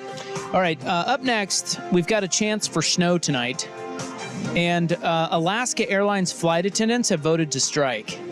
Oh, boy. I know. But don't worry. Doors are going to be fine. Yet. It's 446 on The Fan. This is The Fan's Window into Sports, a view into today's top stories. Brought to you by Window Nation, online at windownation.com. The only reason it looked like your belly took over, you were really hip thrusting. It looked like I was hip thrusting. Yeah, it looked like your belly took over because you were wearing overall. No, I was hip thrusting, but then my belly She's got took a point. over. She's got a point. Turned into belly thrust. Jason. Belly thrust. I've seen you hip thrust. Okay? Yeah, obviously. Got 3 kids. Ew. That's Jason Kelsey's fantastic. Yeah, that's Jason Kelsey and his wife. She was making fun of his drunken dance moves. He did put on a luchador mask while wearing cheap overalls, and then with Marshmallow as the DJ, and then he was indeed belly and pelvic thrusting. The Fan's Window into Sports is brought to you by Window Nation. Get 50% off all styles of windows, plus pay nothing with no interest for 2 full years at windownation.com. It's back by popular demand. You're playing golf.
here on a Wednesday. It is February 14, Valentine's Day, the day of the lover. Hopefully good things happen tonight for all you guys out there. And gals. And gals. It's not just the guys. It's supposed to be my birthday. I was due on Valentine's Day, showed up 11 days earlier. Boy, what a stretch that is. You know? Yeah, like to make you're trying to make this about you. 11, like what? That's random. If you were it's gonna be my birthday. If you were within like 2 or 3 days, maybe I'll give it to you, but 11? Not even close to your birthday. Well, no, it's not. I was almost 10 pounds, so I came out early. What'd you get your wife for Valentine's Day, Buckley? I got her chai latte and some fresh donuts this morning. Oh, that's cute. Yeah. Did you run out for the donuts? I picked them up after I dropped our toddler off at daycare. Oh. No presents? That's it? That was it. What no earrings. What donut? Where were the donuts? Yeah, that is no earring. What are the where'd you get the donuts? The new little spot that popped up in Beaverton called Pips. They make little mini donuts, and they're Pips. We have a Pips out by me, and they're wonderful. We hadn't had it before, and they also make delightful chai lattes or chai teas. Did you guys make more babies then? We did not. After the donuts, with your full bellies. Little belly to belly missionary. I feel like there's a lot of donuts popping up now. Yeah. Oh yeah, it's the new thing. Yeah, like there's like well, 4. Actually, it's not even the new thing. No, there's like 4 donut shops within like 3 miles. It's the old thing. Yeah. Chance for snow at lower elevations tonight. They're saying East Multnomah County. Better watch out. Yeah, we're getting some reports. Some people are saying like out in Beaverton already, we've got some slush, according to the Vancouver Vortex it's cold line. out there. A wintry mix, if you will. It's cold. So, I don't know. We'll see. I've already gotten from the lady friend, I better be careful driving home because, you know. I've been warned of this too. The road conditions are going to be terrible. I was like, I think I'll be fine. Better chain up. Yeah. She's already doing that. Like, if you need me to come get you, because she's got the better the all-wheel drive car, or I'm already getting that. Oh I'm like, my God. Yes. Did she grow up here? Where'd she grow up? Well, Japan and just here though. She bounced around a little bit, but yeah, between the United States and Japan. But like she was like Chicago, Japan, a little bit in Texas. So Chicago, like how long did she live in Chicago? A couple years. Then she should know about like how does she? I don't know, think this way about your wife. It's not even gonna snow. Our gals should get together and be very concerned about weather conditions. My wife is just the cutest little thing about weather, and it's just it's very much a Northwest thing. She's never lived anywhere else, so it's just the cutest. Same with my wife, SoCal girl. She's like concerned that I shouldn't stop to pick up dinner on the way home tonight. She's like, "Why don't you just come home? We can make stuff here. I don't want you out there driving in that." Yeah, it's terrible. She's always talking about chains. Like chain, What? dude. I have gone to the peaks of the Colorado Rocky Mountains without chains, and I have one time had to chain up one time in my whole life, and that was so awful that I'll never do it again. Yeah. Now you don't need chains. She is convinced at some point that I should just buy a snowmobile and just take that into work. She's very concerned about it. And, you could ski. I could cross country ski. Alaska Airlines flight attendants have voted overwhelmingly to authorize a strike. For God's sakes. And this is not good. No. Because we are flying Alaska. So I immediately think about myself. Yeah. Well, yourself. I don't care what they're getting. No. What about me? I've always thought flight attendants were fairly well taken care of, right? What do they want? I don't know. I've never understood. Pretty good gig. I don't know. I know a lot of people want to do it, but I don't know what the pay or the treatment is. I do know that they've been getting abused lately. Anyway, I went. I had to go read about this because it scared me because I'm hopping on a flight to Vegas on Friday, and so I'm like, well, this Alaska flight. I need flight attendants. Yeah, you're hooped. Like, are they going to strike tomorrow? And then, like, seriously, what are they going to do? Are there going to be replacements? I'm freaking out. Well, it turns out I didn't need to freak out. No, just a threat of a strike. They're saying that scads, if they authorize, so they've voted to authorize a strike. It doesn't mean they're actually going to strike. They still have time to negotiate. And the union can request a 30-day cooling off period before a strike deadline. Oh, that's kind of cool. Perfect. We got to, like, at the end of sports games, you have to have like a 10-minute cooling off period before interviews. All right, I like it. Yeah, so they said if airline management does not agree to significant improvements, watch out. So we don't know exactly what they're looking for, just improvements. That's rather vague. Yeah, it is vague. Well, look, it does seem like every time you log on to the Google machine, there's some jackass assaulting a flight attendant or yelling or screaming at him. It's like that in healthcare workers. You know, my mom's in the hospital for the last little bit, and so I go up there quite a bit and visit her, and they have signs all over the hospital now reminding you that assault on a healthcare worker is a crime. And I'm always fascinated when I see these because isn't assault on anyone a crime? Like, are we not aware of that? Like, they're everywhere in the hospital. And it's a problem in hospitals. I understand, but do we need those? Like, do they have those on buses? Do they have those? Like, it's assault. I've never once been like, you know what? I'm getting ready to kick the hell out of this nurse. Oh, crap. Look, there's a sign there saying it's a crime. I assume that most people know that assaulting anyone is a crime.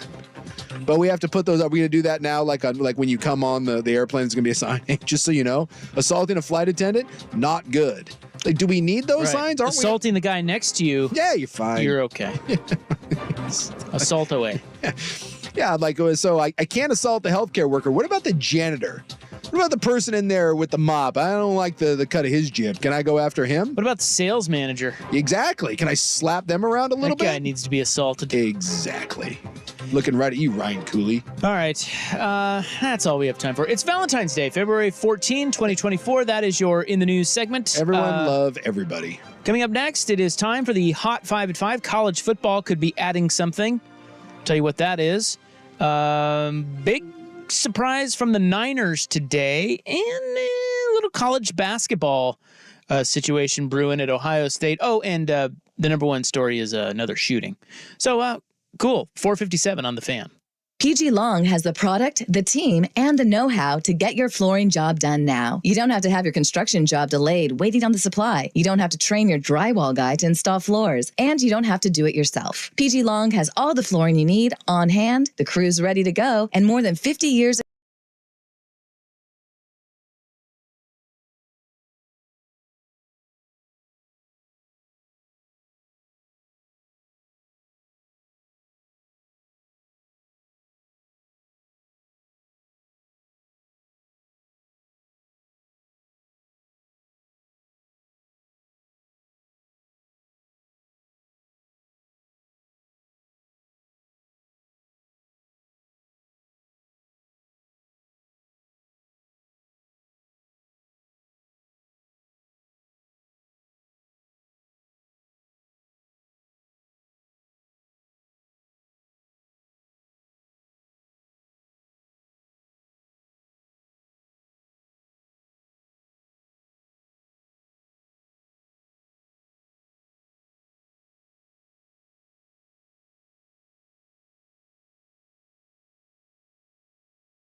at the trade deadline. Unsuccessful. Now, that would have gotten me to pay attention to the NBA. Yeah?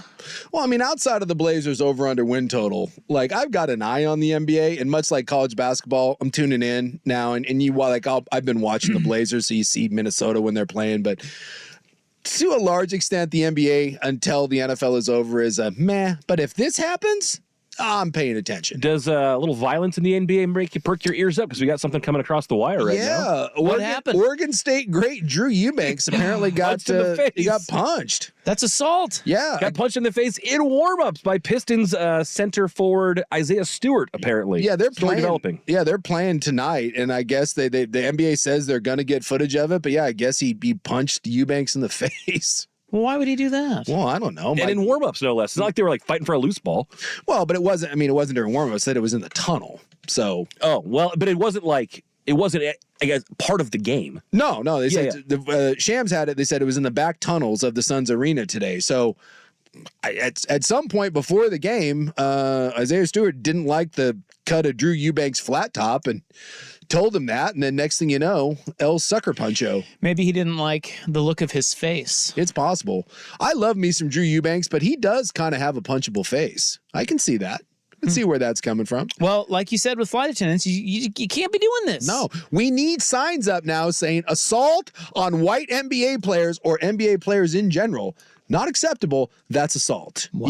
You can't go around punching Drew Eubanks. You can't do it. So we'll talk about that. UCLA, we haven't gotten much into their hire and Chip Kelly and that whole thing and Ryan Grubb and that whole thing and all of that is coming up. And then Club 1080 tonight, we have yet another should they have turned the plane around story. We have Usher's epic move post Super Bowl. And I've been reading up on Temu. Since we spoke about Temu. I had a buddy of mine send me an article on Temu today, and boy, let me tell you, it sounds even worse than initially thought. So that's in the club 6 to 7. Right now, the hot 5 at 5. Oh! Hot topics, hot opinions. Oh, golly, I'm hot today. And hot air. It's time for the Hot 5 at 5. That's hot. The Hot 5 at 5 on Primetime with Isaac and Sue. No, I mean it. That's very hot. The Hot 5 at 5 with Isaac and Sue.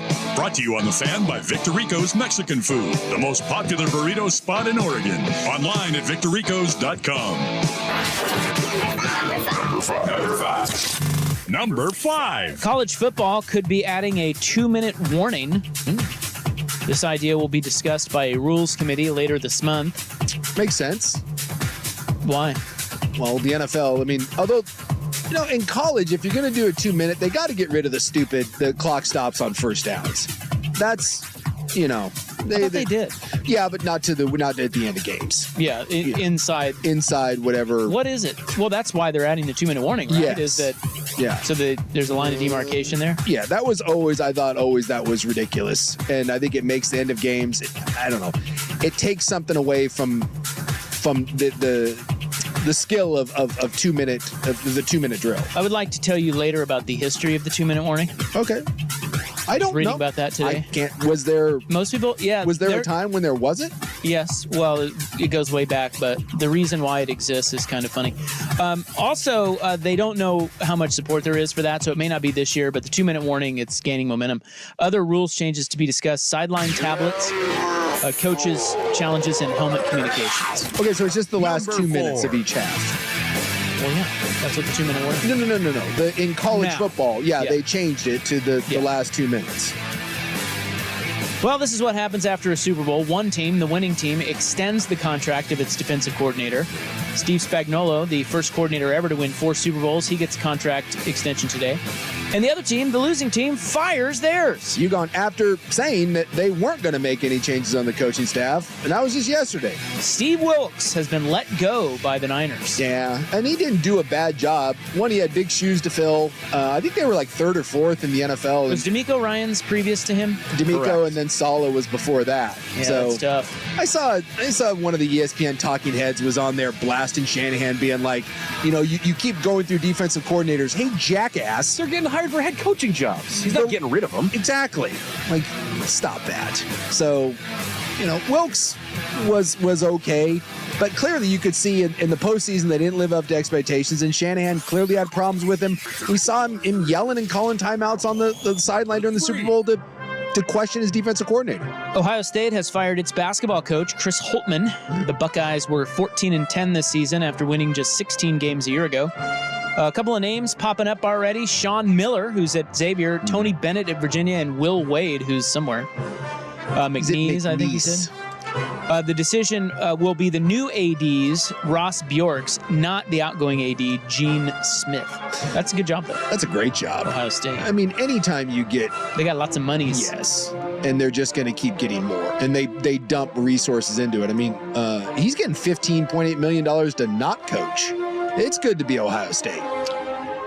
What else was I going to tell you? I don't know. You want a cool college football or a college basketball stat? What do you got? Top 10 teams this year on the road are 32-35 against unranked teams. Didn't North Carolina just go down to Syracuse? Night. Yeah. 32-35 straight up on the road against unranked teams. That's 47.8%, which is 25% lower than average. Like, college basketball is nuts. I also saw there's an 0-26 team that is favored by 5.5 tonight. Yeah, that's true. And if you want another little college tidbit, Tuesday is when Washington State is the Kurt Schultz is going to present to the playoff committee his plan to keep Oregon State and Washington State in the big leagues. And they're going to get laughed at. But Tuesday will be a big day as they make their presentation. The Sixers have signed Kyle Lowry as backup point guard. Meanwhile, Woj reporting the Warriors made a play for LeBron James at the trade deadline. LA owner Jeannie Buss referred them over to James' agent Rich Paul, who gave them the stiff arm. Yeah, we don't know what offer was made. They weren't even allowed to present offers. It just was, sounds like Paul and LeBron. Did you hear about the Morey text to the Lakers too? Daryl Morey texted and said, "Hey, heard like LeBron Hourglass tweet. What's up?" And Pelinka said, "Is Joel Embiid available? That's we're not doing this." And then he hung up. Yeah. We'll get to all of that coming up this hour. But Golden State, there's a chance they could revisit this in the offseason because James has a player option. It's like $51 million. Yeah. But, there's some talk he wants to play with Steph. It'd be pretty badass. Number one. Number one. Number one. And number one, we had a shooting today, and it was unfortunate. Unfortunately, it marred the Chiefs celebration in Kansas City. Yeah. Shots were fired just as the Chiefs Super Bowl parade wrapped. Here are the latest numbers. Reports are one person has died, but 22 were injured, 8 of them children. And 3 suspects were taken into custody. Of the 22 injured, all by gunfire, 7 were immediately life-threatening condition, and 8 more were in life-threatening condition. There's unbelievable video, one of spectators tackling one of the gunmen running away. There's video of spectators performing CPR on victims. It's heartbreaking stuff. But again, let's see. We've already gotten thoughts and prayers. We've already got conflicting news channels yelling and screaming at one another. We're already getting that's not a time to make any sort of rash decisions on it. And nothing will change because this is what we do. This is who we are. And it'll be rinse and repeat. And a week from now, no one will care. And we'll just go right back to business as usual until the next one happens. And then we'll rinse and repeat again. The Hot 5 is brought to you by Victor Rico's Mexican Food, the most popular burrito spot in Oregon. Order now at victorricos.com. Up next, the team that made a play for LeBron at the deadline. Of course, that tease is kind of out because I just told you. So it was the Warriors. It was the Warriors. Yeah. But are they going to get Bronny?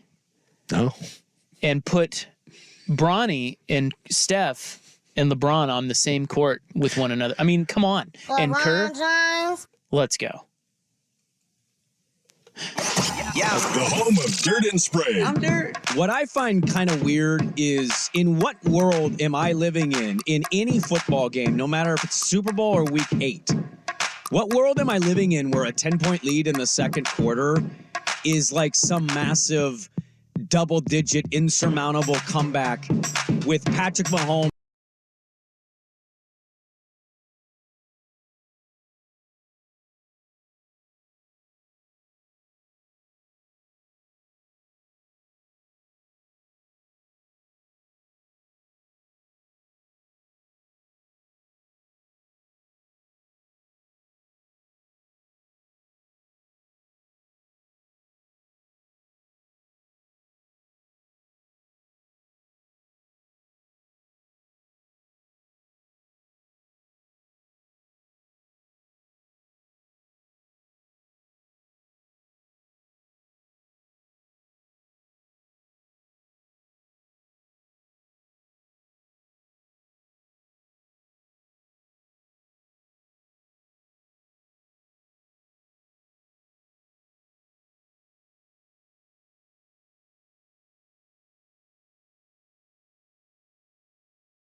Oh, no. Isaiah Stewart and Eubanks were in the back tunnels, and they were chest to chest yelling at each other. Stewart swung, connected, and that the police are involved at this point. So why are they involved? Well, my guess is you can't punch people in the face. That would. Well, I get that, but come on, man. You're Drew Eubanks. You don't need no cops. I think it's one of those things that if you punch someone on the floor, that's one thing. I think if you punch him in the back tunnels, well, that obviously there's a police presence there, and we don't know if he's been arrested or anything. It's just, I mean, come on, you're gonna have the guy arrested? Shams is reporting that the police are involved. It's not very manly. Well, I got the impression from what I read that maybe the police just happened to be there and like broke it up, like police security type thing, but I don't know. Couldn't tell you. Yeah, that sounds more like it. You can't feel good about getting your ass kicked, though, and then calling the cops. Well, that's what I mean. It's like, I think in sports, like when this happens. Sure. And it's sort of this understanding where it's like, all right, I hate you now and I want to fight you, but let's not call the I mean, we're not going to have a court battle over this. No, but it can be funky, man. Like if you're in the back hallways like that, like the worst thing that can happen is when you fight on concrete, if someone gets knocked down, people die. Head on concrete is a bad thing. There was one years and years ago where Todd Bertuzzi was he's a hockey player, and he jumped on the back of another player and broke his neck. Like ultimate cheap shot. Dude, wasn't there an assault charge that came with that too? Yes. Yeah. Yeah. I mean, he literally broke a guy's neck. And there was one just the other night, a guy from the Ottawa Senators got a breakaway, end of the game, goalie had been pulled, and he was going down, and instead of just putting the puck in the net to end it, he took a slapper. I saw that. Started a big old fracas. And one of the other dudes from the Maple Leafs came up and took his stick and hit him right in the chops and cold cocked his ass. He got 5 games, but I mean, in theory, if you wanted to, assault with deadly weapons. Well, wait, didn't Draymond Green? I mean, that punch to Jordan Poole was not. No, that was a good. That punch. was not a little slap. I'm guessing if Jordan Poole had wanted to, he 100% could have pressed charges. This is my point: is he not going to press charges? Yeah, he got talked out of that by the team, I'm sure. Yeah, it's like. Well, I mean, look, I mean, that was a pretty nasty punch. I feel like. I don't know. We're jumping the gun here that the police are involved in any way other than breaking it up. I'm just saying it is well within your right. Well, sure. When you get drilled in the face, it's well within your right to do that. Yeah, the video is not out yet, but I'm sure there is video of it because everything's on video these days. Yeah. And it will be leaked. But if it's tunnel, it might just be like property of the team, and then we'll see. I just don't know. I just don't know why we're so staunch about that. Like it's one thing if someone were to hurt me with a clear cheap shot, I'm standing there, someone comes up from behind and hits me, and I face serious consequence. I fall down, crack my head. I'm not saying the Jordan Poole thing. Why am I supposed to just let that go because it's sports? Because sports, yeah. Well, you're not supposed to. I'm not saying that. I'm just saying that it's just kind of commonplace that's how that happens. Yeah. It's never dealt with police. Like to me, like Todd Bertuzzi that was like in like 2005 or something. Didn't Ty Domi have one of those too? Yeah, like your ass should go to prison. You broke a guy's neck. Like in what world are you allowed to cheap shot someone and then break their neck and then be like, sorry, sports. Oh, it's just it's a weird line we play with that. Yeah, it's just sort of it's that machismo sort of yeah, it's different. It's a different world. Yeah, it's not really assault. Don't get me wrong. It's just fiery. Text line suggesting could be beef between UW and Oregon State, as Isaiah Stewart went there, but yeah. I don't think they're there at the same time, though. Wouldn't that be over the Pac-12? Hell yeah. They're 5 years different in age, though. I just checked. Stewart made fun of the Pac-2, and Eubanks is like, Pac-2 my ass. Enjoy your two-team conference, Eubanks. Stewart's like, you taking a piece of this, like this 2-piece right here, Pac-2, and then in with a left-right? Last time I checked, you're on the Pistons. Yeah, totally. Yeah. And he's on the Suns. Yeah. It is the Pistons. Maybe he's just all pent up because they suck so bad. Did you see that stat last night? LeBron has played, because the Pistons played the Lakers. LeBron has played 1,000 more games than the Pistons' entire starting 5. Jeez. That's amazing. Isn't that nuts? Good grief. 1,000 more games? Yeah. Wow. That's kind of a surreal sort of moment. And by the way, It is the most under reported story because it's crazy to think LeBron James, but dude, his old ass is playing freaking phenomenal. Yeah, he's great. I'm sorry, I don't know what he's on. I got a good idea, but whatever he's on, dude, sign me up for some of that. 38? I think he's older than that. He's not 40. I think he's 39. Let me look this up. His old ass is, you should not. Yeah, he's 39. He turns this year. He'll turn 40 years old. What's his birthday? It's in December, but okay. Yeah, he's 39 years old. Yeah, he's gonna play with Bronny in the Bay, right? Buckley. I would love that. Can I ask the question Let's too? go. Boys ass. Okay, so Bronny is a 6'4" shooting guard. How's he doing at USC? He's averaging. First off, USC sucks. Yeah. They're a bottom feeder. He is shooting 27% from the 3-point line. He's shooting 35% overall, and he's averaging 5 and 3. To put it in perspective, he's doing so poorly that when they like preview the marquee players for a USC game now, they have to put him up there because he's a big name, but they'll show 2 other players with their stats, and for him, they'll have platitudes like great team player, good instincts. And it's like, they don't put his stats up there because they're so bad. We're constantly hearing, like, LeBron James, he literally was like, he said this, like, 2 months ago, he goes, he could play on the Lakers right now. He can't play on USC's team right now. If he gets drafted this year, he can do the Lakers laundry. If he goes one and done, the greatest accomplishment of LeBron James's career, and I mean this, the greatest accomplishment with getting his sorry ass kid drafted after a one and done. That will be the worst player in NBA history to get drafted if Bronny goes one and done. Boy, you raise an interesting question. Who is considered the worst player in NBA history? Drafted or just the worst player? Because, well, you know. Yeah, it's two different things. Because it's tough because if a guy just doesn't play a lot, we don't know how bad he is. Do you mean like I guess a guy that was notable that was bad? That stuck around for a while? I've got a list here. Just worst players ever? Yeah, like 20 worst players in NBA history. See, it's a weird thing. How do you begin to quantify that? Yeah, because you have to play in order to be one of the worst players. Former Blazer Elliot Williams, number 18. Get right the hell out of town. Elliot Williams is one of the worst players in NBA history. Well, according to this list, Crittenden is on the list. Excuse me.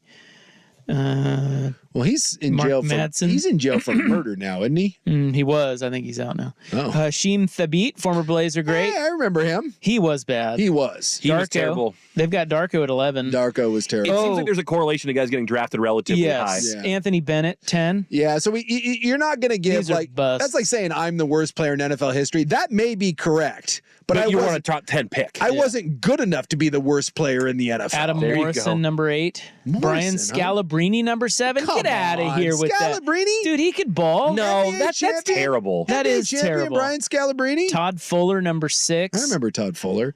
Where's Big Country Reeves? I'm just trying to think of like. Right. Just trying to Luke think Jackson could be in there. of like Bus. Michael Ruffin, 3. Sun Yu, 2. I don't remember. He played for the Lakers. And Cherokee Parks is number 1. Oh, yeah. Parks is the worst. Well, I mean, come on. This list is kind of stupid. Because he was just highly touted coming out of Duke. Was he a high draft pick, Parks? I think he went first round. Yeah, but he wasn't like top 5, top 10, I don't think. I don't think so. He was like right around that loser Giannis range. Giannis went like 15 or something. That's interesting. I would not have assumed some of those guys. Well, let's not. That list sucks. We should probably put together our own list if we cared.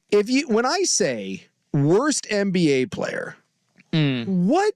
I was gonna say, what immediately comes to your mind? Ha Sung Jin.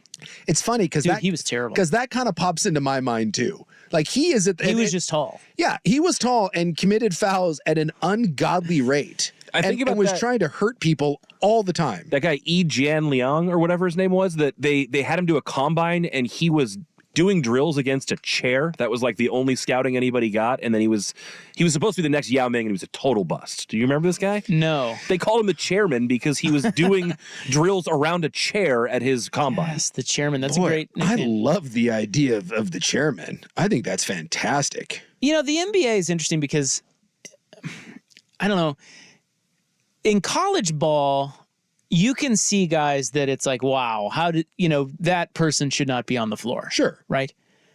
But I think when you get to the pros, especially rosters, you only have 15 spots on every roster. Yeah. Like, even the 15th guy, I mean, there's got to be some, like there has to be something. Yeah, it's not like you get on an NBA floor. I mean, look, you can't really waste them on guys who can't play. Right.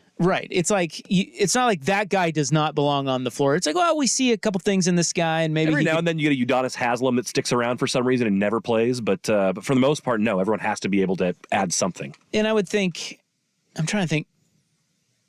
Yeah, baseball's the same way. I think the rosters are too small. Everybody's got to have. I mean, you never see you see some bad baseball players, but you don't see guys that are completely just shouldn't be out there. No, right? You see what they see in them. There's something there. So if you're a Punch and Judy, maybe you have a good glove, or you're a switch hitter or something. You got potential. Yeah. I don't know. That's a hard list to make. It's funny. I just was thinking, like, what name comes to mind, and it's funny because Ha pops up there for me. I don't know why, but I think about Oluwakandi. Remember him? He was on the list. Candyman. He was number 20. Because I remember like him coming out and people were talking about how great he was going to be, and I think he went number 1 overall, and he sucked rocks. Can you think of so let's think about the Blazers. Yeah. Oh, there's plenty of those. Well, yes, there are bad players, but how many times did a player, every time he took the court, you go, oh my God, this guy sucks so bad. Like that type of bad. Well, Ha was one. Ha certainly comes to mind. I can't think of another that I thought that about. Where it just was immediately, you're like, why are you putting him in the game? Yeah, I'm trying to think, because like I think about like, they had like Dorian Green. Remember, there was always like some guy that the Blazers would have, and then like he would have like one game. That was Torian Green. Torian Green. Yeah. And people would like love him, and then you'd see him, and you're like, what? This dude's freaking terrible. Who was the guy? Luke Babbitt. When Babbitt played for the Blazers, I remember Babbitt. Dude, he sucked so bad. Wasn't that the one that Mike Rice was talking about? He's like the best shooter in the draft, and he was talking about how great he was going to be. And well, I think he was talking about him in practice. Like, it was Barrett. And Barrett was like, you guys should see this guy in practice. I'm like, Barrett, this guy is terrible. Well, Luke Babbitt, ended up being okay. Yeah. After he left Portland, but I just remember every time he was in the game going, oh my God, what is this guy doing on the floor? Who was the big European guy that had Skidavili? Remember? Skidashvili. That was another one that anytime he took the court, you were like, what in God's name is happening here? Like, I was going to say, there's some bad, like, random Euros that were tall that they threw out there. Who was the big man that played for the Blazers? And I think he went to Georgia Tech. Oh, yes. Do you remember him? The big, weird, redheaded kid. He was terrible. He was an Aussie. Yes. Yeah. What was his name? God, I know who you're talking about. He goes on my list. Yeah, because it's always some 7-footer that they're like, well, he's tall, so let's give this guy a chance. Yeah, I remember that kid. And he was a Georgia Luke Tech. Schencher. Luke Schencher. Yeah, I remember him. He's on my list. Man, there is a name I have not heard in sorry, Luke. forever. Who was the other? Again, now I'm thinking of like Euros. Remember they had a European guy. He always wore tall socks. Blazers? Yeah, the Blazers. He was number 44. And it was just a number. It was white guy? Yeah, well, he was Joel Prisbilla. Nah, dude, the gorilla was great. I know. God, what was his name? I can see him, and like I remember when they got him, people were like, "Oh, this guy's gonna be good," and he was effing terrible. I remember 44 in those socks. It was like Mario. Oh. God, what was his name? It's gonna drive text program. Hazonia, was it? Yes. Was it Hazonia? Mario Hazonia? Yes. Hazonia. Dude, that guy kicked rocks, and we were sold a bill of goods that this guy was gonna come in and be great. He freaking sucked. That wasn't that long ago. No, I was in relative short period of time. There's so many of those. God. I remember being told that Zach Collins was good, and let me tell you, he wasn't. I know now. A lot of good names coming in on the text line. Now he's fine. Yeah, Joel Freeland. Oh, yeah. I remember Freeland. But the Blazers. He wasn't as bad as some of these guys were mentioning. He wasn't good. Look, we get sold the bill of goods a lot. A lot. Well, look, I'm not calling anyone out, but you know who loves every guy that comes to Portland right now? Danny. Danny loves every guy that comes to Portland. There's always this guy's got a little something. He just and he watches with such intent, and he can pick out like one or two good things that he likes about the guy, and it's like Danny is the ultimate optimist. If I ever needed a third base coach, it would be Danny Meringue, because that dude is way beyond in. He's sending, and not only is he sending, but we're standing up. We're not even sliding. You got this. He is the ultimate NBA optimist, and I love it. I absolutely love it. Hey, Royals may have 2 titles if Danny's over there at third That's base. right. He would have sent him. Did you guys see the text related to Joel Freeland on our text line? No. Someone had relations with Joel Freeland and another person, it appears. What? That's what it says. What do you mean? Someone stooped Joel Freeland? That's what it. Look at the text line. Oh, come on. Get out of here. We need proof. Send us the vid. Yeah. And Jake Layman. I remember Layman. Layman had wasn't bad. He had a brief moment there where we loved ourselves some Jake Layman. He wasn't in this category. Jake Layman had some ups. Yeah. He was fine. But again, he was another guy that we were told could turn out to be something, and no. Dude, I'm sticking with my Luke Schencher pick. People were high on Pat Connaughton, and then he was no good here, and then he was okay with the Bucks. I thought about him. He was crappy here, but he turned into a nice role player. Yeah. Same as Babbitt. He had the ups. All right. Well, we got to nothing we wanted to there. No, we did We got not. excited. But it's fun to name sports people. But I'm telling you, go back and listen to the segment today when Danny was talking about the guy that they just traded for, the Banton. Was it Delano Banton? Yeah. Let me tell you something right now. You know who loves him? You know who loves him some Delano? Danny Meringue. I will say this. It feels like Blazer fans, and I'll be honest, I've not been watching, but people seem to like what they've gotten out of Tumani Kamara and Duval Reed. So, Kamara's those two great. guys, they were just throwaway names, and people like those two guys. Final pieces are in place. I love it. Look, I think this is what it is. Every time I watch them, and I'm with you, Buck, I don't watch them often at all, but every once in a while I tune in. And all you want out of guys like Kamara and Reith or whomever. Play hard? No, you just want them to be like, well, that's not, hey, he's a pro basketball He player. didn't just turn it over. This is great. And that's really what you get, right? Yeah. It's the backup quarterback syndrome. Yes. It's like the backup quarterback's always better than the starter. For like until he gets in the game. Yeah, for 3 weeks, remember, Josh Dobbs was the greatest player in NFL history. So when you see a guy like Kamara not turn it over and actually play hard on defense and get a steal, you're like, oh my God, this guy's really good. No, he's not. It's just he isn't Luke Schencher. And we've set the bar nice and low. But I do love how fans think about players, though. It's great. I do the same thing with my teams. Yeah, you get excited about some guy. You know who sucked? This McCullough guy, who's the lead. He's probably the player of the year in college basketball for Kansas. Yeah. Freaking hated him. Last year, I'm texting my buddies like, this guy's freaking terrible. Get him out of here. Now he's a first-team All-American. He's unbelievable. Kevin McCullough. Anyway, we got to nothing there, but well, LeBron and Steph, they want to team up. We'll get to that. What was UCLA supposed to do? What were they supposed to do? They're screwed. And I do have the history of the 2-minute warning. Here though is Buck with SportsCenter. Now,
Ryan Windhorst is reporting that LeBron James and Steph Curry want to team up, and they want to play under Steve Kerr.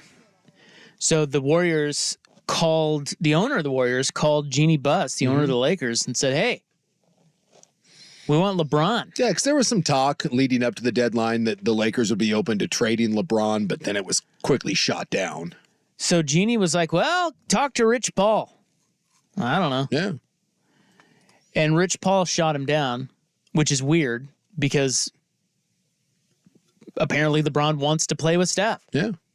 Well, I mean, so I don't know why he shot him down, but it'd be maybe it's just not the time, or maybe wants to go there in free agency and not via trade. I mean, who knows? Well, apparently it did not get to the point where the Warriors were able to make some offers. I don't know what they would offer anyway if they're keeping Steph. Like, what else? I mean, what are you going to offer the Lakers? Chris Paul? Yeah, I don't know. I don't know what you. I mean, Wiggins. If you're dealing guess that was the talk, is that maybe that Wiggins would be moved. Come on, for LeBron. I mean, LeBron's old. I mean, but how many years does he have left? If you're the Lakers, like obviously you've been ham and egging this thing for the last couple of years. You got a title out of him when he got there. People tend to forget that. But if you're LA, I don't know. Do you consider yourself contenders right now, or? Well, they've kind of gotten it together a little bit. I think with LeBron and AD, you always feel like you're in it. Yeah. And if you trade LeBron, you ain't in it. I mean, they're 9th right now. I mean, they're 3 games above 500. They're in the play-in, for God's sakes. Yeah, but the year they won it, well, no, that was the lock or the COVID year. But when was it? Last year or 2 years ago? They were, I don't know, 6 or 7, and or they were in the play-in tournament and they went all the way to the West Finals. Well, look, if when you have LeBron and AD, you have a chance. I guess my question is, if you're the Lakers, at some point do you have to realize that you have a 39, soon to be, well, I guess this year it'll be 39. Going into next year, you'll have a 40-year-old LeBron James. I don't know. Or if you're LeBron, do you realize that, hey, if all I'm doing is trying to play for another championship, is there a better opportunity somewhere else? I think it'd be a hell of a thing. I mean, he's already run titles in Miami. Has anyone ever won a title with 4 teams? I mean, he's won one everywhere he's been. Won in LA, Cleveland, and Miami. You imagine the story if he left after this year and teamed up with Steph Curry and Golden State and they managed to get another one? Holy hell. Yeah, I'd like to watch them play together. I would. That'd be awesome. But I would hate them. Would you? I like Curry a lot. Yeah. I don't like LeBron. I respect the hell out of LeBron. I think he's unbelievable. But I just don't. I wouldn't like that.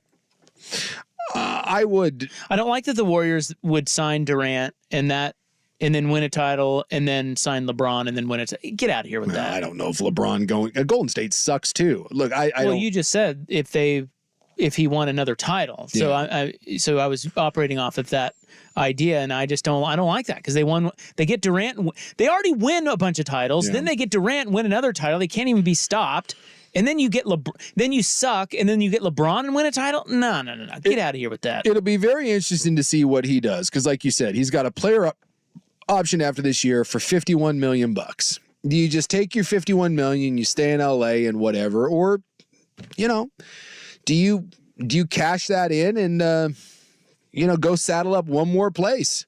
You imagine like LeBron taking a fairly cheap deal and ended up in, who's going to have money to go out and actually do something next year. And I know they've been riddled with some injuries, but the Knicks. Yeah. The Knicks are a good team. The Knicks have something cooking there. Can you imagine if LeBron shut it down and then took a below market deal to go play for New York? Go in Madison Square Garden and try to win one? Goes and teams up with Giannis and Dame in Milwaukee.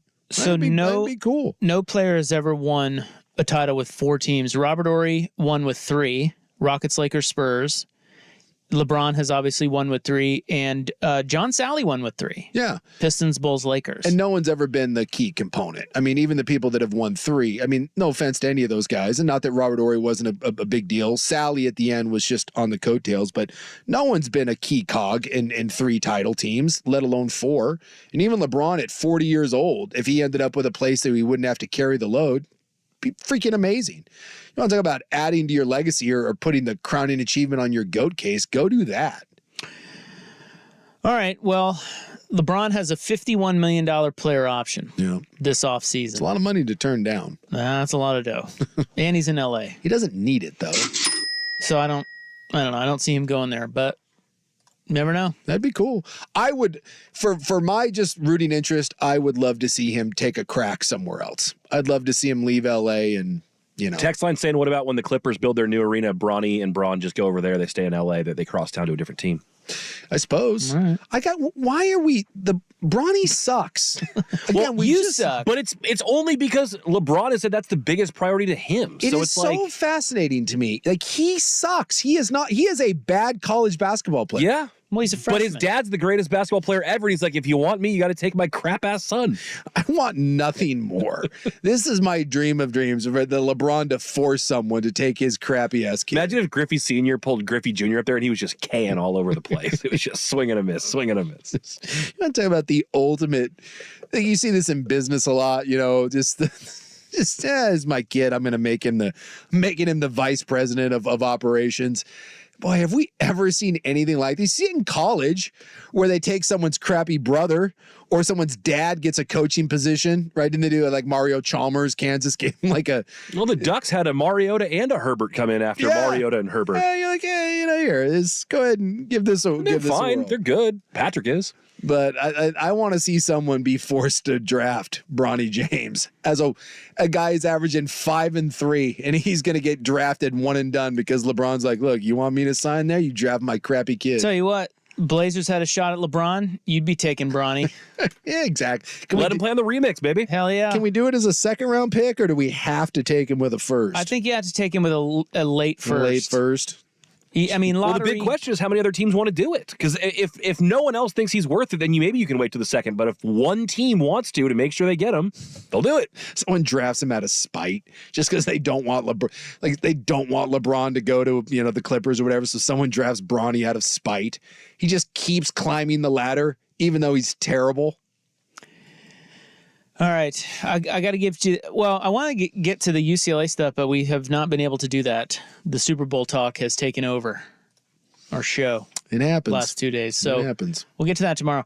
I'll give you the history of the 2-minute warning coming up next because college is thinking about adding it. I'm intrigued. Which is not really that big of a... Like, who cares? Yeah. Well, and they've already done away with the stupid first down... exactly.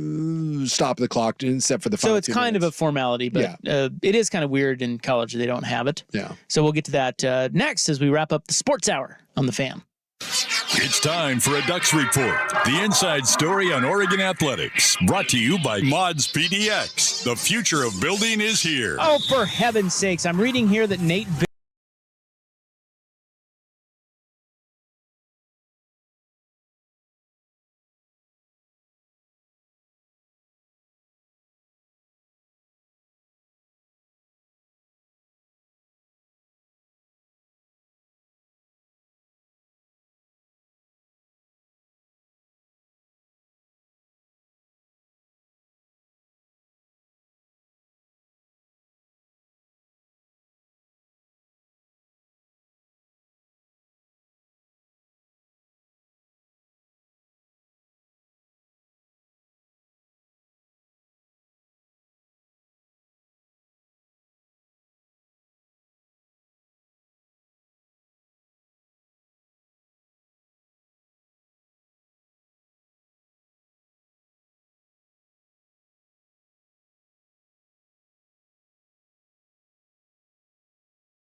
All right, well, college football, they don't really know if they're going to implement this or how much support there is for it, but they're talking about adding a 2-minute warning, which, yeah, whatever.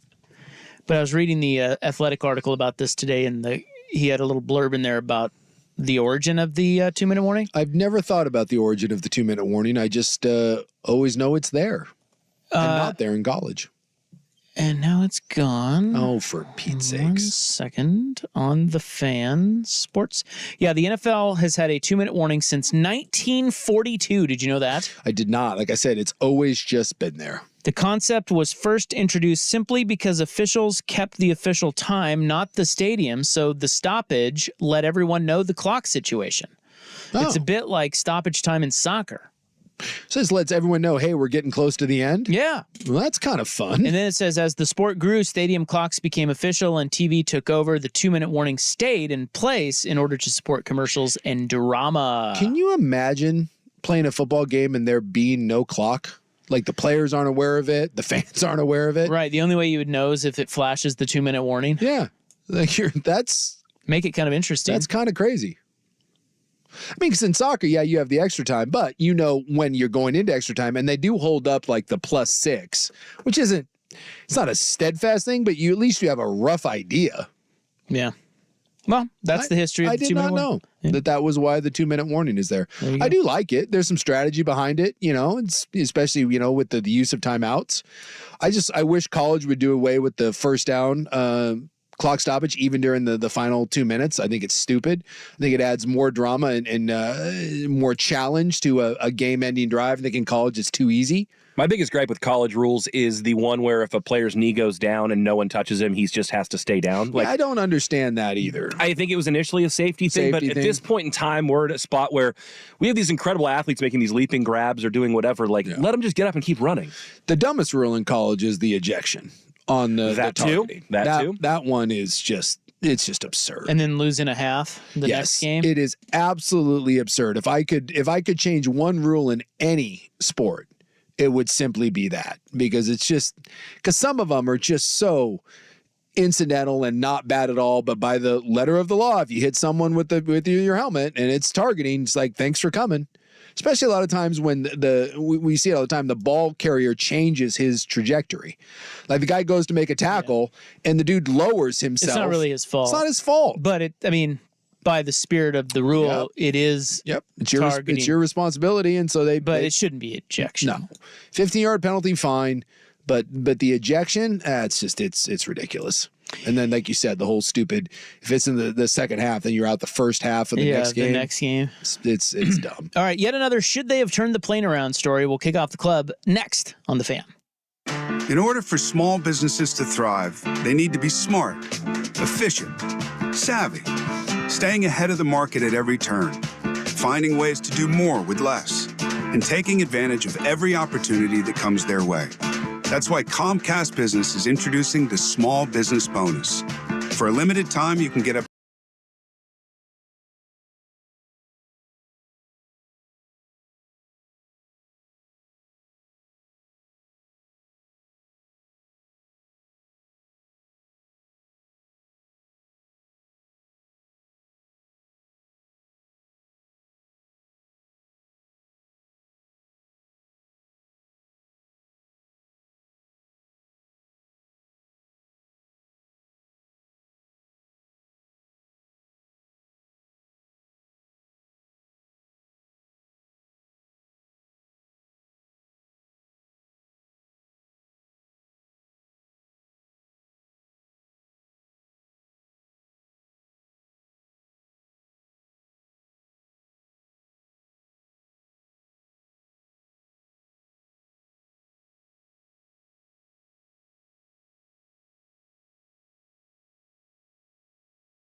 Happened again, Jace. Unbelievable. It happened again. It's happened more and more. Sort of world are we living in where planes are getting turned around? Is it involving fecal distribution? Yep. This is malicious fecal distribution. Really?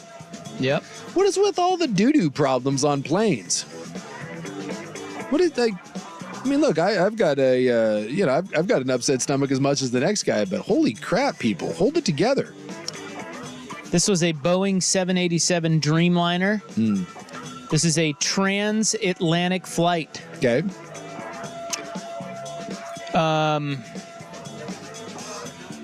They were about an hour into the flight. So we going like New York to London, something like that? Amsterdam to LA. Okay. Ooh, it's a long one. It had more than 200 passengers. So we're on this flight. Okay, we're going from Amsterdam to LA. Yeah. And what happened was 8 of the 9 bathrooms on the flight stopped working. Ooh. Oh boy. Yeah. That's problematic. Now. That is the definition of problematic. So about an hour in, the pilots apparently considered turning it around. Yeah. But they continued on. Oh. So Rob only later to turn around. So you were in their ear at that point. They were pulling an Isaac Robb. Hey man, we're plowing ahead. How much longer did they fly before turning around? 2 hours later. Oh my gosh. Over Greenland. Well, hey, Greenland, it happens. What are you gonna do? Well, yeah, why? So it's yes. Again, this is even worse. Why are you turning around at that point? You are 6.5 hours. It was basically a 6.5 hour flight to nowhere. Okay. And you've already committed. Like, I'm with you. Take the other 6.5 and get to LA. An hour in, you've decided. No, you're 3 hours. No, I'm saying an hour. You realize that there's a problem. Yes. At that point, you don't turn around. I'm with you. Now, I will say that an hour in and you realize that only one working bathroom, I understand turning around. The problem is it getting worse and you not having done something before. 200 people, one working. What do you mean getting worse? Well, the fact that it's gotten so bad 3 hours in that you do need to turn around when you could have just done that when you realized the problem 1 hour in. I don't know. I don't know. It doesn't really say if it got worse so they then turned around or they just finally just said, eh. Well, what if you've got people at some point you're like, hey, what if we power through this? But you're a couple hours into the flight and all of a sudden you've got a line of people, or I mean, I don't know. Well, there was one bathroom. Yeah, I mean, you got one bathroom for 200 people. Like that. Yeah, boy, I don't know. I don't know how that goes down. Although, how many people at one point need to go to the bathroom? Like at any given point, right? Like you look at the bathroom line, you may get 3-4 people. Do that times 8. So let's say you got 20, 25 people waiting to go to the bathroom. We can't do that in an orderly fashion. You can't hold it for, like you draw numbers, like an even odd sort of thing. Do you then form a number 1 line and a number 2 line and?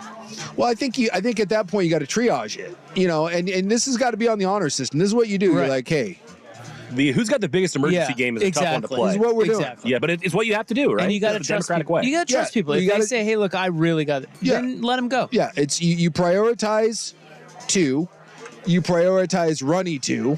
Maybe some kids if they're going to lose it. And, How do they know if they have runny 2? Like, you know. You got the bubble guts, you know. No. I've never once been surprised. Hey, is your number 2 going to be solid or streamy? You're telling me you've been surprised? By solid? No, I've never once gone to the bathroom and been like, ooh, I didn't see that coming. I know good and damn well what's about to go out. It could happen. No, I know. It's instinctual at that point. You're like, yeah, this one's going to be bad. And I think you put yourself on the honor system and you're like, hey guys, this is what we're going to have to do. And you also tell people we need to be quick. You can't dilly. Yeah. No phones, no reading material. Right. You're in and out. We got to go. No phones is crucial. Yeah, no phones. You're not allowed. We're not having a powwow in there. Yeah, and I think we could do that. I think it could work. Instead, they then decide to turn around 2 hours later. So now you're 3 hours into the flight, which, by the way, is 3 hours back. Yeah, it's tough. Come on. Well, at that point, aren't you halfway to New York, too? Yes, that's the point. Get to the mainland. So stupid. As someone points out, this is the problem. You're forgetting the Karen factor. What's that? What does that mean? Karen's not going to have it. No, she needs to pee. Yeah, we're gonna. If you give me a plane of 200 people and we have to do this, is the problem that we have with anything. We can't work together. It's just it's impossible. We just can't. You know, you would think that in some sort of egalitarian society that we could put this together and be like, hey, no. We're all going on this trip together. We're going to do this as a community, and again, honor system. But the first time someone's waiting 10 minutes to go to the bathroom, and let's say that they're like on a 1 to 10, 10 being Montezuma's revenge. They're at like a 4, but they've been waiting 10, 15 minutes. And they're tired of And waiting. they're tired. They're standing up, and someone stands up and is like, no, this is a 9.5. And they jump. They're not taking it. They're going to freak the F out. I think, too, it's like if everything's working normally, no one has an emergency. No. But the second 8 of the 9 bathrooms are out, everyone's going to have an emergency. I do think there's like a mental factor to that. There are enough people that are just going to get anxiety from there only being one that all of a sudden I have to go. I have to get in line. Well, I mean, like I said, we've all... See, I let the olds go first. Because the olds are... I don't like that because let me just say this. The olds, chances are they've got diapers on. So well, if they do, I need to know that. I think we need to play the honor system here. And again, if an old is at a 3 and there's a middle-aged person but with IBS and they're at a 9, I'm sorry, why are the olds going first? We got to stop this ageism thing. It goes based on emergency. It doesn't go based on age or sex or race. None of that. I think it's the olds and the kids. Everybody else, you're an adult. You're in your prime. Suck it up. Someone on Vancouver Ford text line, and this is true. They've read Lord of the Flies. We know what happens. Piggy gets the conch, and then someone drops a rock on his head. I truly don't believe that groups of strangers can work together in crisis. I don't. And the larger the group, the more chance we have. Like if this was a small plane of like 30 people, like a Horizon shuttle, I think you can go a long time. But totally agree. But once you get over 100 people, you're cooked. Yeah. You can't. I think it might be more like 75. You get 75 random strangers, and I don't care that life or death, it doesn't matter. We're all dying. We're all going down because there's going to be a couple selfish asses. There's going to be a Karen. There's going to be a Chad. There's always somebody to screw it up. Always someone to screw it up. It's the reason why traffic. It's like during the merge, right? The zipper. It doesn't matter. There's always one jackass with truck nuts, and he's going to go up on the edge, and he's going to screw it up for everybody. Now, here's a question. Someone on the Vancouver Ford text line says, make sure you give the number oneers just a bucket to use. Now, would the flight staff allow that? Okay, first off, no, you don't have buckets on a plane. And 2, you can't go dongs out, and women can't just be out there have curtains, squatting. though, that you can, you could. You can't have buckets of human feces. No. For number oneers.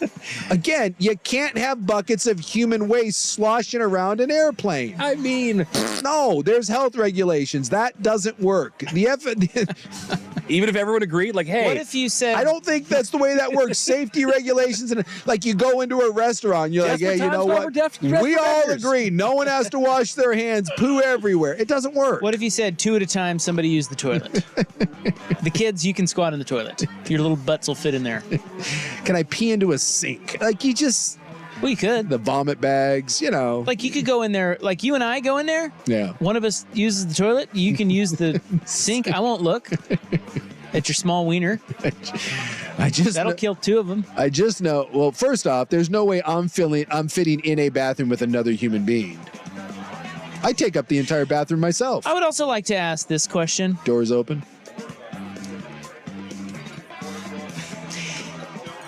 Okay, it's an emergency situation. Yeah. If the 8 of the 9 toilets aren't working, so what? Like, I guess. So what? Well, I mean, it's bad, but. Are you saying go anyways? Yes. Oh my God. Yes. So what you want? So basically, well, I was thinking about his bucket idea. His bucket idea. I'm like, well, there's already a bucket. It just doesn't First of all, work. not my bucket idea. So here's the thing: you realize what you've done at this point is you have created 8 parachutes. The 8 of the 9 aren't working, so you have 8 emergencies, one and done. because once someone uses the toilet for an emergency, it's not getting used again. So you have now I can pee on top of it. You have now created, that's not an emergency. You have now created 8 lifelines, 8 people. Because once that happens, that bathroom is sealed and no one can go in there. Open a window. Yeah. Open a door. Crack a window. Maybe the door plug will come out. Everything will work out great. I would see that. Now, this is even better. This is like handing out roses on The Bachelor. You've got 8 magic Willy Wonka tickets for you to take a dumper and one of the 8 broken toilets. You have a ping pong ball lottery for who gets to use them. And so now you're like, what, you're doing interviews? We now have to take a vote on whether or not, like, I have to plead my case for my situation to get one of the 8 tickets. And I'll tell you what, those first 3 or 4 people are like, hey, go for it. But you get down to the final 2 or 3, there's going to be some real scrutiny. It's going to be a survival of the fittest situation. About what's happening. And at that point, no food, no drinks. Like, services are cut off. You just know what, like, yeah, I see someone there sucking down like a couple ginger ale, like whiskey gingers, and they're eating like the sushi pack. No. You don't get to do that. I mean, that's you can't. That's just battle conditions. Yeah, well, I don't like all these rules. And just get me to LA, okay?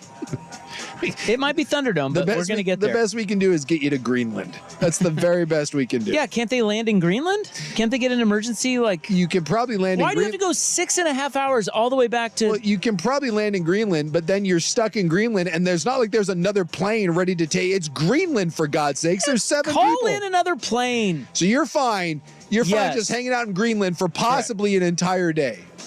No, better not be a day. It's going to be a day. Well, no, you don't know like that. You say it better not be. I do know that. No, you don't. There's not a magic 787 Dreamliner that they can dial up and get to Greenland. Yes, there is. Figure it out. I'm not going back to Amsterdam. What's the good of that? I'd much rather go back to Amsterdam and hang out for a day. Because you're waiting out for a day. You're waiting for a day there. Yeah, I'll tell you what. I'd rather wait a day in Amsterdam than wait a day in Greenland. Just get to New York. Hell yeah, get to New York. I wonder what. If it's going to take 3 hours to get back, it's only going to take you 3 more hours to get to New York anyway. So just keep going. That's right. Is there an island in the Atlantic we can land in? The Azores. Absolutely. The Azores. There we go. That's what Greenland is, for God's sake. And then I think what they should do is just stash Boeings in case you need them. Stash them. Emergency planes in case the crappers go down. I did enjoy that you asked, is there an island in the Atlantic? Yes, Greenland. Yeah, but a smaller one, a little closer to Iceland. Azores is further southern. It's like almost direct line between Boston and Lisbon, I think. Hell yeah. I think Buck's right. Get to New York. Drop that plane. There's a lot of airports there. Whatever you do, just get there. Stupid. Well, anyway. And by the way, I think it's important that there was one working bathroom. Now, if all 9 are out... Yeah, then you're turning around when you realize after the hour. That's right. But just the fact that they kept going for 2 more hours should tell you that it was okay to keep going. I like the 8 emergency pots idea, that like the 8 people who need them the most, they get those, and everyone else shares the one working. Right. You do. You got the Willy Wonka golden ticket, or in this case, it's the Willy Wonka brown ticket. The golden crapper. It's the brown ticket. What if they said, okay, what if you had to take a dump really bad? You were on that flight. And they said, okay, with the 8 bathrooms, you're going to be the 8 people that are chosen to get to poo-poo in the bathrooms. Mm-hmm. You all have to team up and buy everyone drinks. You doing it? That's for 2. No, because there's no drinks allowed on the plane. No, there are. We're going to allow it. Like I said, it's Thunderdome. Everyone's going to have to pee. I would pay. Well, that 100%. Yeah, you just taking the poop. I don't know if you have this, but like my digestive system, I think I have a lot of food allergies that I just ignore. Right. Like I put no restrictions on myself. I eat what I want. I drink what I want. And you frequently feel like crap. But I'll tell you what, I know that there's something happening, and when it happens quickly. There's times where I'm fine and I know that something's going to occur, and I can go from 1 to 10 in a matter of like 45 seconds. So this is particularly like scary for me because I feel like if I'm on that plane and I reached a certain point, I hate to do it, guys, but I think I would assault. I think just physically move people out of your way. I think it would be one of those where at that point the Neanderthal 2% DNA would turn into 98%, and the only way you're keeping me out of that bathroom is if you can beat my ass. Because there's I'm just Oklahoma drill. It is at that point. It is the Oklahoma drill. And at that point, it's just on. Do you ever take inventory of what causes that? Like, you never think about... Oh, I got ideas. You do? Yeah. What do you think it is? Well, there's multiple things, but I know for a fact that I am lactose intolerant, and you know who loves lactose? This guy. So, like ice cream? Ice cream, cheese. But you're so good, you'll just eat it. Yeah, I don't care. It's never worth even dealing with on the other end. So you get the squirts after, do you have to eat a lot of it? Or like every time you eat cheese or eat ice cream, you get the squirts? I'm not going to say it's every time, but Dude, that sucks. 90%? Really? Yeah, but I don't mind it. It's just going to the bathroom. It just. Yeah, but I get that, but the sneaking up on, like...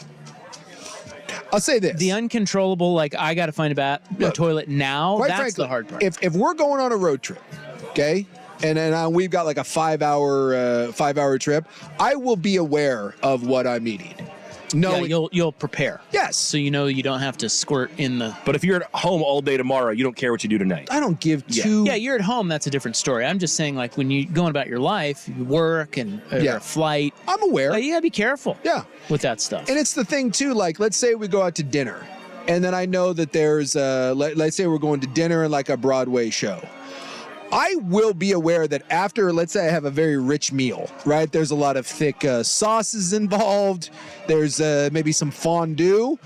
I will preemptively go to the bathroom knowing that I've got a 3-hour Broadway play that I'm going to. I will not sit down in my seat until I go and force myself to take care of business, because I know that there's no way I'm making it the 3 hours. It's pretty... Stick your finger up in there? Yeah, it's pretty clockwork. I know what's up. I know my body. But I know if I'm on that airplane and I know what's coming... Door plug, booty plug, what's the difference? we're fighting our way through it. Booty plug? That's not going to stop you, is it? I wouldn't think so. It's just going to be a booty plug in the Rhea. Just a little. I'll tell you what, night of hard drinking, hard drinking, the next morning, buckle up. It's gonna get wild. I wake up at 7, 8 in the morning, just from about 8 in the morning till about noon. Just be prepared. I'm gonna need to be around a facility. Yeah, my hard drinking days are over, and my bowels thank me for that. Yeah. I hear you on that. Yeah. It just... Yeah, I'm well aware. It just became normal. Yes. I don't even think about it.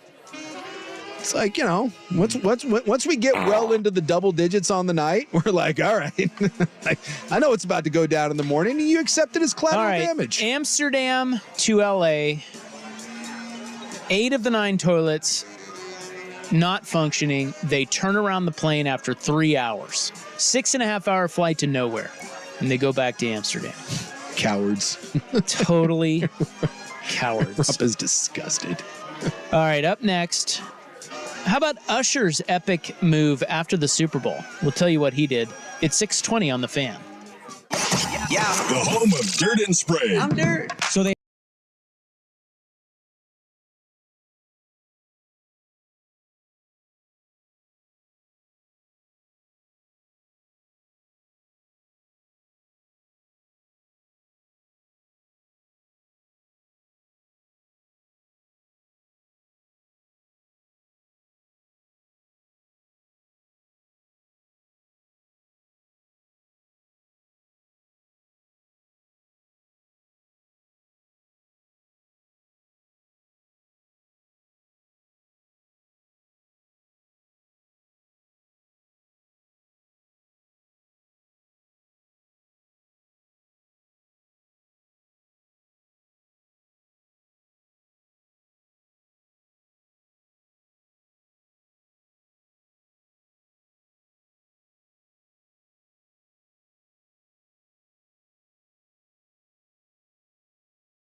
Well, I guess they've been dating for years. I don't know who she is. I had to look her up today, and I mean, yeah. They've been married a couple times. Anyway, I think he marries for love. He seems like a good dude. Well, his wives haven't like. Didn't he have some questionable stuff in the past? I thought he had some unsavory stuff about women. What does that mean? I'll look it up so I make sure I get it right. But I think he's done some not so great things. All I'm saying is that with a guy like Usher, you would think that his wives would be hot. Look, I'm sure they're beautiful in their own way. It just you think that they would be like when you think of Usher's wife, you'd be like, oh my god, and they look like normal people. Yeah, and that is alarming to us because normal people don't exist in that world. No. They all look like supermodels. Exactly. So like when you see like Hugh Jackman's wife, you're like, what? Because although I think they just got divorced. I think I think they just filed. But like Denzel's married to one, Hugh Jackman, Pierce Brosnan, they're married to normal looking people. We call those normies. Yeah, they're normies. And they're, you wouldn't think twice if one of your buddies was married to him, but like you're like, oh my God, you're Denzel Washington. Shouldn't you be married to a 28-year-old underwear model? Well, he probably will be soon. Yeah, that's the second and third wife. But Usher keeps doing this. But that makes you think highly of them, right? Like, Absolutely. That's cool. Yes. You're not just so vain that you have to get the newest arm candy. I actually find it quite, it does make me move people up in my power rankings. Well, they got married in a Vegas drive-through chapel by Elvis. That does seem a bit odd. After the Super Bowl. Yeah. Isn't that great? Yeah, again, Usher with a little bit of an upset. Like, you're Usher. He's just like us. You're worth like $500 million. Yeah, you wanted to save a few bucks on that. Yeah, I'm right. I mean, you get caught up in the moment and you just, Kind of cool. Yeah, There's pictures of it and everything. He posted it on the gram. Yeah, I do. If it didn't happen on the gram, it didn't happen. Apparently my life is not real. No, it's not. It's not on the gram. Well, you and your wife have a terrible relationship. She is on the gram. Well, did she post a very over-the-top, sappy sort of love thing for Valentine's Day? Oh, I doubt it. Well, then you guys suck. I mean, I don't know. I'm not on there, but I doubt she did. Although, my theory, actually, according to my working theory, you guys have a great marriage. This is my working theory. The more you post on Facebook or Instagram or whatever, TikTok, the more you post about how awesome your partner is, one, you're cheating, and two, you hate their very guts, and you're probably going to end up on Dateline because one of you is going to get murdered. I think that's right. Yeah. Anytime I see one of those Dateline murder mysteries, it always starts with the wife posting about, oh my God, the best husband in the world. Can't wait for date night with the sexiest man alive. And then, of course, it's just Steve, and he's wearing like white Oakleys. You're like, all right, Steve. And then inevitably, Steve is beating the hell out of her. He's doing like Tiger Woods, like 19 affairs, and then she ends up like in the Grand Canyon, like pushed. Like that's.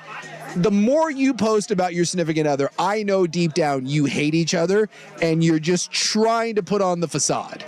Real people that love each other don't post about the other one all the time. That's right. I found the Usher scandal, by the way. Yeah, he was sued by 3 people for knowingly exposing them to a sexually transmitted disease. 2 women and 1 man. What's he? Oh, knowingly exposing? So he's got so he had something, and he went ahead with these people and didn't tell them. Yeah, he got the herp. Yes, sir. Don't we all though? Maybe. We all. I think at this running point, around with the herp. Well, either got the herp or we got the what's the other one? What's the HPV? Yeah, we got there's something going on there. If you're out there getting into enough stuff. Well, I tell you, if you're rich and you're rolling around with the herp, you better tell them. That's true. They're going to come after your money. Yeah, Ron Mexico style. Yeah, one of the gals was famous, and she was going to sue him for 15 million pounds, and but they reached an amicable agreement outside of court. Wow. How much is it worth to you to get the Usher herp? I'd take it. So I'm saying, 15 mil, so clearly they settled. Let's chop that in half. $7 million to get some Valtrex? Oh, I bet she settled for less than that. I know. I'm just saying. Get a bunch of Valtrex and I'll be fine. Get yourself a couple million, $7 million. It's always one of those, you're over at some girl's house and you pop into the bathroom real quick. You're like, whoops. See that medicine cabinet? You're like, time to go. Well, Temu is popping. Yeah, I guess that thing is, the ads have been working. It's the number one download right now on the Apple and Google Play stores. Some of the texture feedback was pretty positive yesterday about Temu. Oh, God. They're taking a shot at Amazon right now. The article I read today, buyer beware. We'll get to that next. Here's Buck. Now, from the Spirit Mountain Casino Sports Desk, a Sports Center update on 1080 The Fan. Brought to you by Stanford's. This classic American steakhouse has exactly what you've been craving. Visit them in Clackamas, Tanasbourne, or online at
Well, I tell you, Temu has popped onto the radar in the last year. Yeah, it announced its presence with authority. I'd never heard of it until the Super Bowl. I hadn't either. And it's a thing. It's an online retailer. They're based out of they're Chinese owned. Yeah. And it's a discount marketplace, and their ads promise to let you shop like a billionaire. Which I didn't understand what that meant, but now my general consensus that I've pulled together is we sell really, really cheap crap so you can buy a lot of it and feel like you have money. This is saying that in less than a year, that business has spun up an online retailer that is about 75% the size of Target. And if you don't know, Target is enormous. So that, I mean, they're talking revenue. 2022 revenue was $16 billion. Yeah. At Temu. Well, they got to have money. They I think they ran 5 Super Bowl ads. They have money. I mean, you got some cake. And they market aggressively. Hot deals, $8.32 for a button-up fleece jacket or whatever. But they kind of go less clothes and more into like dollar store type crap. Yeah, they were saying in the article I read there was a lot of plastic stuff. So and you get like toothbrushes and I don't know, it's a good one. Dollar store crap. But it also says in there that there's a lot of that stuff that is exactly that crap. Yeah, it's weird. You could talk to 50 people, 25 of them will probably that have used Temu, and 25 of them will say, "Oh, that's great, discount stuff, wonderful," and then 25 will say it was absolute junk. Don't ever buy anything from Temu. And it does say in the article that they have a terrible reputation. One for using not just like sweatshop, but actually like slave labor. Think like the Uyghurs out there in China, like the concentration type camps. China. A lot of piracy and theft goes into that as well. You don't know what you're getting. A lot of times you're not getting the product that you think that you're buying. And if you are getting the product, it's going to be a knockoff, janky version. So and by the way, they're also known to steal your information and put in spyware when you download their app. All of these warning signs, and yet they're growing because it's cheap. Yep. That's what I was saying the other day. There's always people that will... It doesn't matter. It doesn't matter. They just want something cheap. And so mail carriers around the United States are starting to get what they call Temu tired. Yeah. Because they're delivering so many of these. Temu has orange packaging. Yeah. So that it comes from Temu. They're seeing so many of these. They're delivering so many of them. They're becoming Temu tired. So it is a poppin', and they, they're not.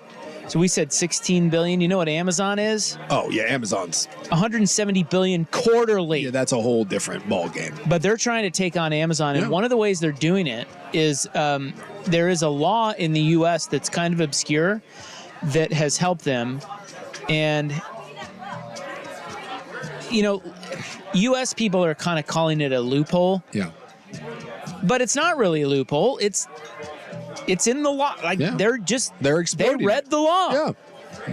So it lets companies skip import fees for smaller value shipments. Okay, so they use this when they package something to somebody's home. In the U.S., it actually rose to $800 6 or 7 years ago. It's called de minimis. It's a legal term for something too insignificant in value to bother imposing duties. So the thresholds differ depending on where they're sending their stuff to. But in the U.S., it's $800. Yep. If it's under $800, what you're ordering from Temu, they don't have to pay import tax. No, and I guess too they're saying that none of that stuff gets inspected. So. Yeah, because it's too small to care about. Too small to care about, so you can kind of put whatever you want in there, and maybe some of that stuff is mislabeled, and it doesn't really matter. And then that's why they're saying, hey, maybe this is a loophole, and it's another reason why they're able to get it to you so damn cheap and so quick, even though it's coming from China. So you get it cheap, quick, and it's probably going to suck. Yeah. But it's cheap and quick. And that's all that matters. But Amazon's quick. It just blows my mind that with every warning sign, people don't care as long as it's cheap. It's like how we always bitch about manufacturing jobs and America first and all this and that. But if you get something that's really American made, the price tag on it, people are like, well, I'm not buying that. Like that's offensive. It's a lifestyle brand. It's like a surf skateboard brand out of California that have a couple of their things. It's called Sporta Kings, and it's an LA-based small business, and they hire like local people, and the stuff is designed, made, sewn from California. It is an American made, and I love it. It's a great brand. I think they make great stuff, but it's expensive, and every now and then someone will be like, hey, what's that you're wearing? And I'll be like, oh, it's this company or whatever.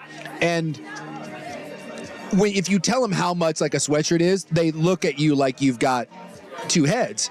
And my thing is, well, I understand that, but at the same time, isn't that what we're supposed to be doing, is supporting local businesses? And if you're buying something that's American made and someone's sewing it and making it in the United States, it's not going to be $17. It's just not. Yeah.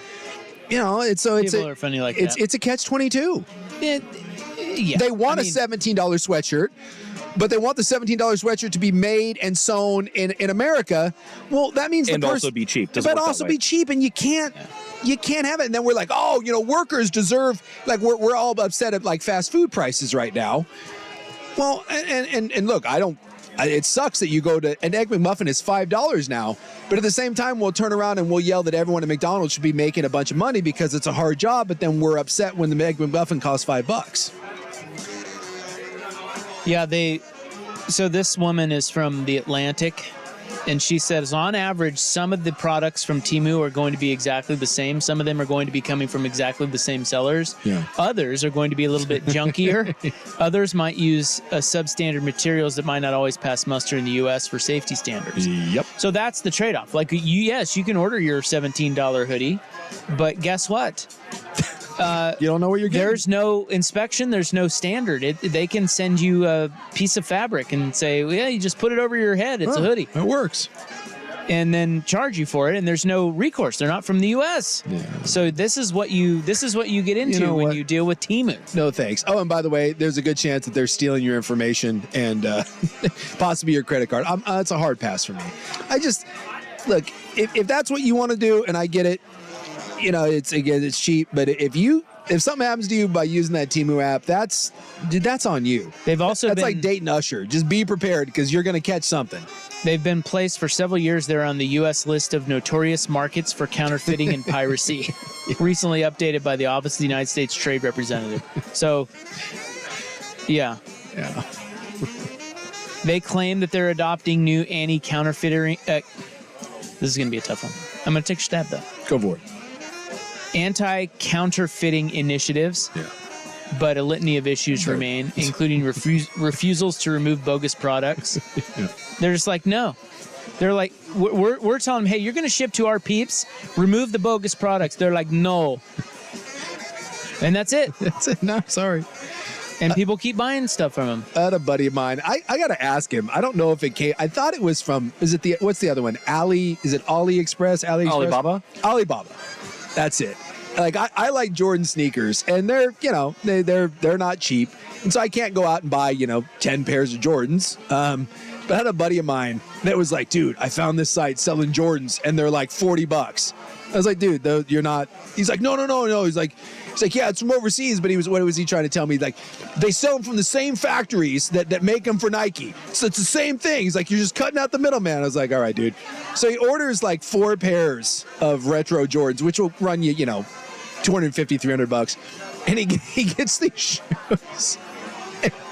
I'm telling you, you have never seen a bigger hunk of crap in your entire life. And my man spent $40 times 4 pairs of shoes. I was like, you spent $160 on a giant pile of crap. Like the Jordan logo was the most like effed up thing you've ever seen. Like one of Jordan's arms was all like bent at a weird angle, and it just. So how does he feel about that? Does he still feel good because he saved all that money? I think he's a little embarrassed about it, and like one of the pairs is kind of passable, so I think he wears that. But he says still wears them. He still wears them because you can't return them. And he spent all this money, and like I just make fun of him endlessly for him, and he's like, whatever, dude. Like he gets all defensive about it, and I'm like, he's like, oh, you must, we all can. I'm like, well, maybe save up and just spend your $160 and buy one pair of real ones, right? Instead of 4 pair. Well, why? I can buy 4 for the for the price of what you. Being disappointed when you try to go cheap never makes any sense to me. But he still doesn't care. He's not disappointed. He doesn't care. He's like, wow, this kind of sucks. He's but disappointed if Suk busts his balls over it. I got all this for $160. He took a magic marker and he like colored out the Jordan logo on the tongue because it was the part of the shoe was the worst looking. It was so bad that he just blacked it out. That way, it's like you can't even tell. You'd only know if you looked real close. I'm like, oh my god! Wow. Yeah. The lengths. Yeah. The lengths, man. Like, you gonna return those? Like, yeah, I can't return them. You got to pay for shipping back, and it's like, got these. All right. Well, watch out for Temu, guys. Yeah, be careful. And there is a U.S. based Temu. But they have a branch here, but they are not accredited by the Better Business Bureau. Yeah. I just know that, again, I said this about Amazon or anything else. If you're looking to buy something and it's X dollars, let's say you're everything that you look at, it's between $80 and $100, depending on what it is. And there's one that's $24, don't buy the $24 one. Just don't. I use either that or you're just flushing your $24 down the toilet because what you're buying is an absolute hunk of crap. All right, we'll be back to wrap it up. 6:48 on the Fan. So I'm guessing Temu doesn't have windows. If you do, I think it's more like screen doors. Right. Yeah. I wouldn't order my windows from Temu. I wouldn't order my windows from anybody but the experts, and that would be Window Nation, because these guys here, they're new to our market, but I want to tell you about them. They've installed over 200,000 windows just last year, which is 40 times more than the average window company, and 96% of them have required no follow-up service. They have over 20,000 online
That hot corner. Duh. Oh, yeah. Well, okay. So Feeling hot. Get excited, man. I am excited. I always listen to them on my way home. As a matter of fact, I enjoy when I get in the car at 7 p.m. and I drive to my house.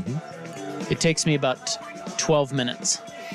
And those are a great 12 minutes listening. Yes. To the corner. Get the first seggy in there. For those 12 minutes, not quite, because remember, it's all ads and stuff. Before, like I race home, so I only catch the first 5 minutes or so. But on the other nights, I don't know. I don't like what we have going on. You don't know what to do. Although I'll listen to Nemec. I mean, he's local, so that's good. You don't want to be inside the Ducks? No. You don't want Joey Mack? I don't. I'm sure he's great, but probably hurts his feelings. Sometimes I turn it to another station, and that hurts my feelings. That hurts my own feelings because I'm a fan guy. You want to be. You want to be a P1. Yes. And sometimes they force you to not be a P1. I think you should do a show for 7 minutes after we're done. Or sorry, 12 minutes after we're done.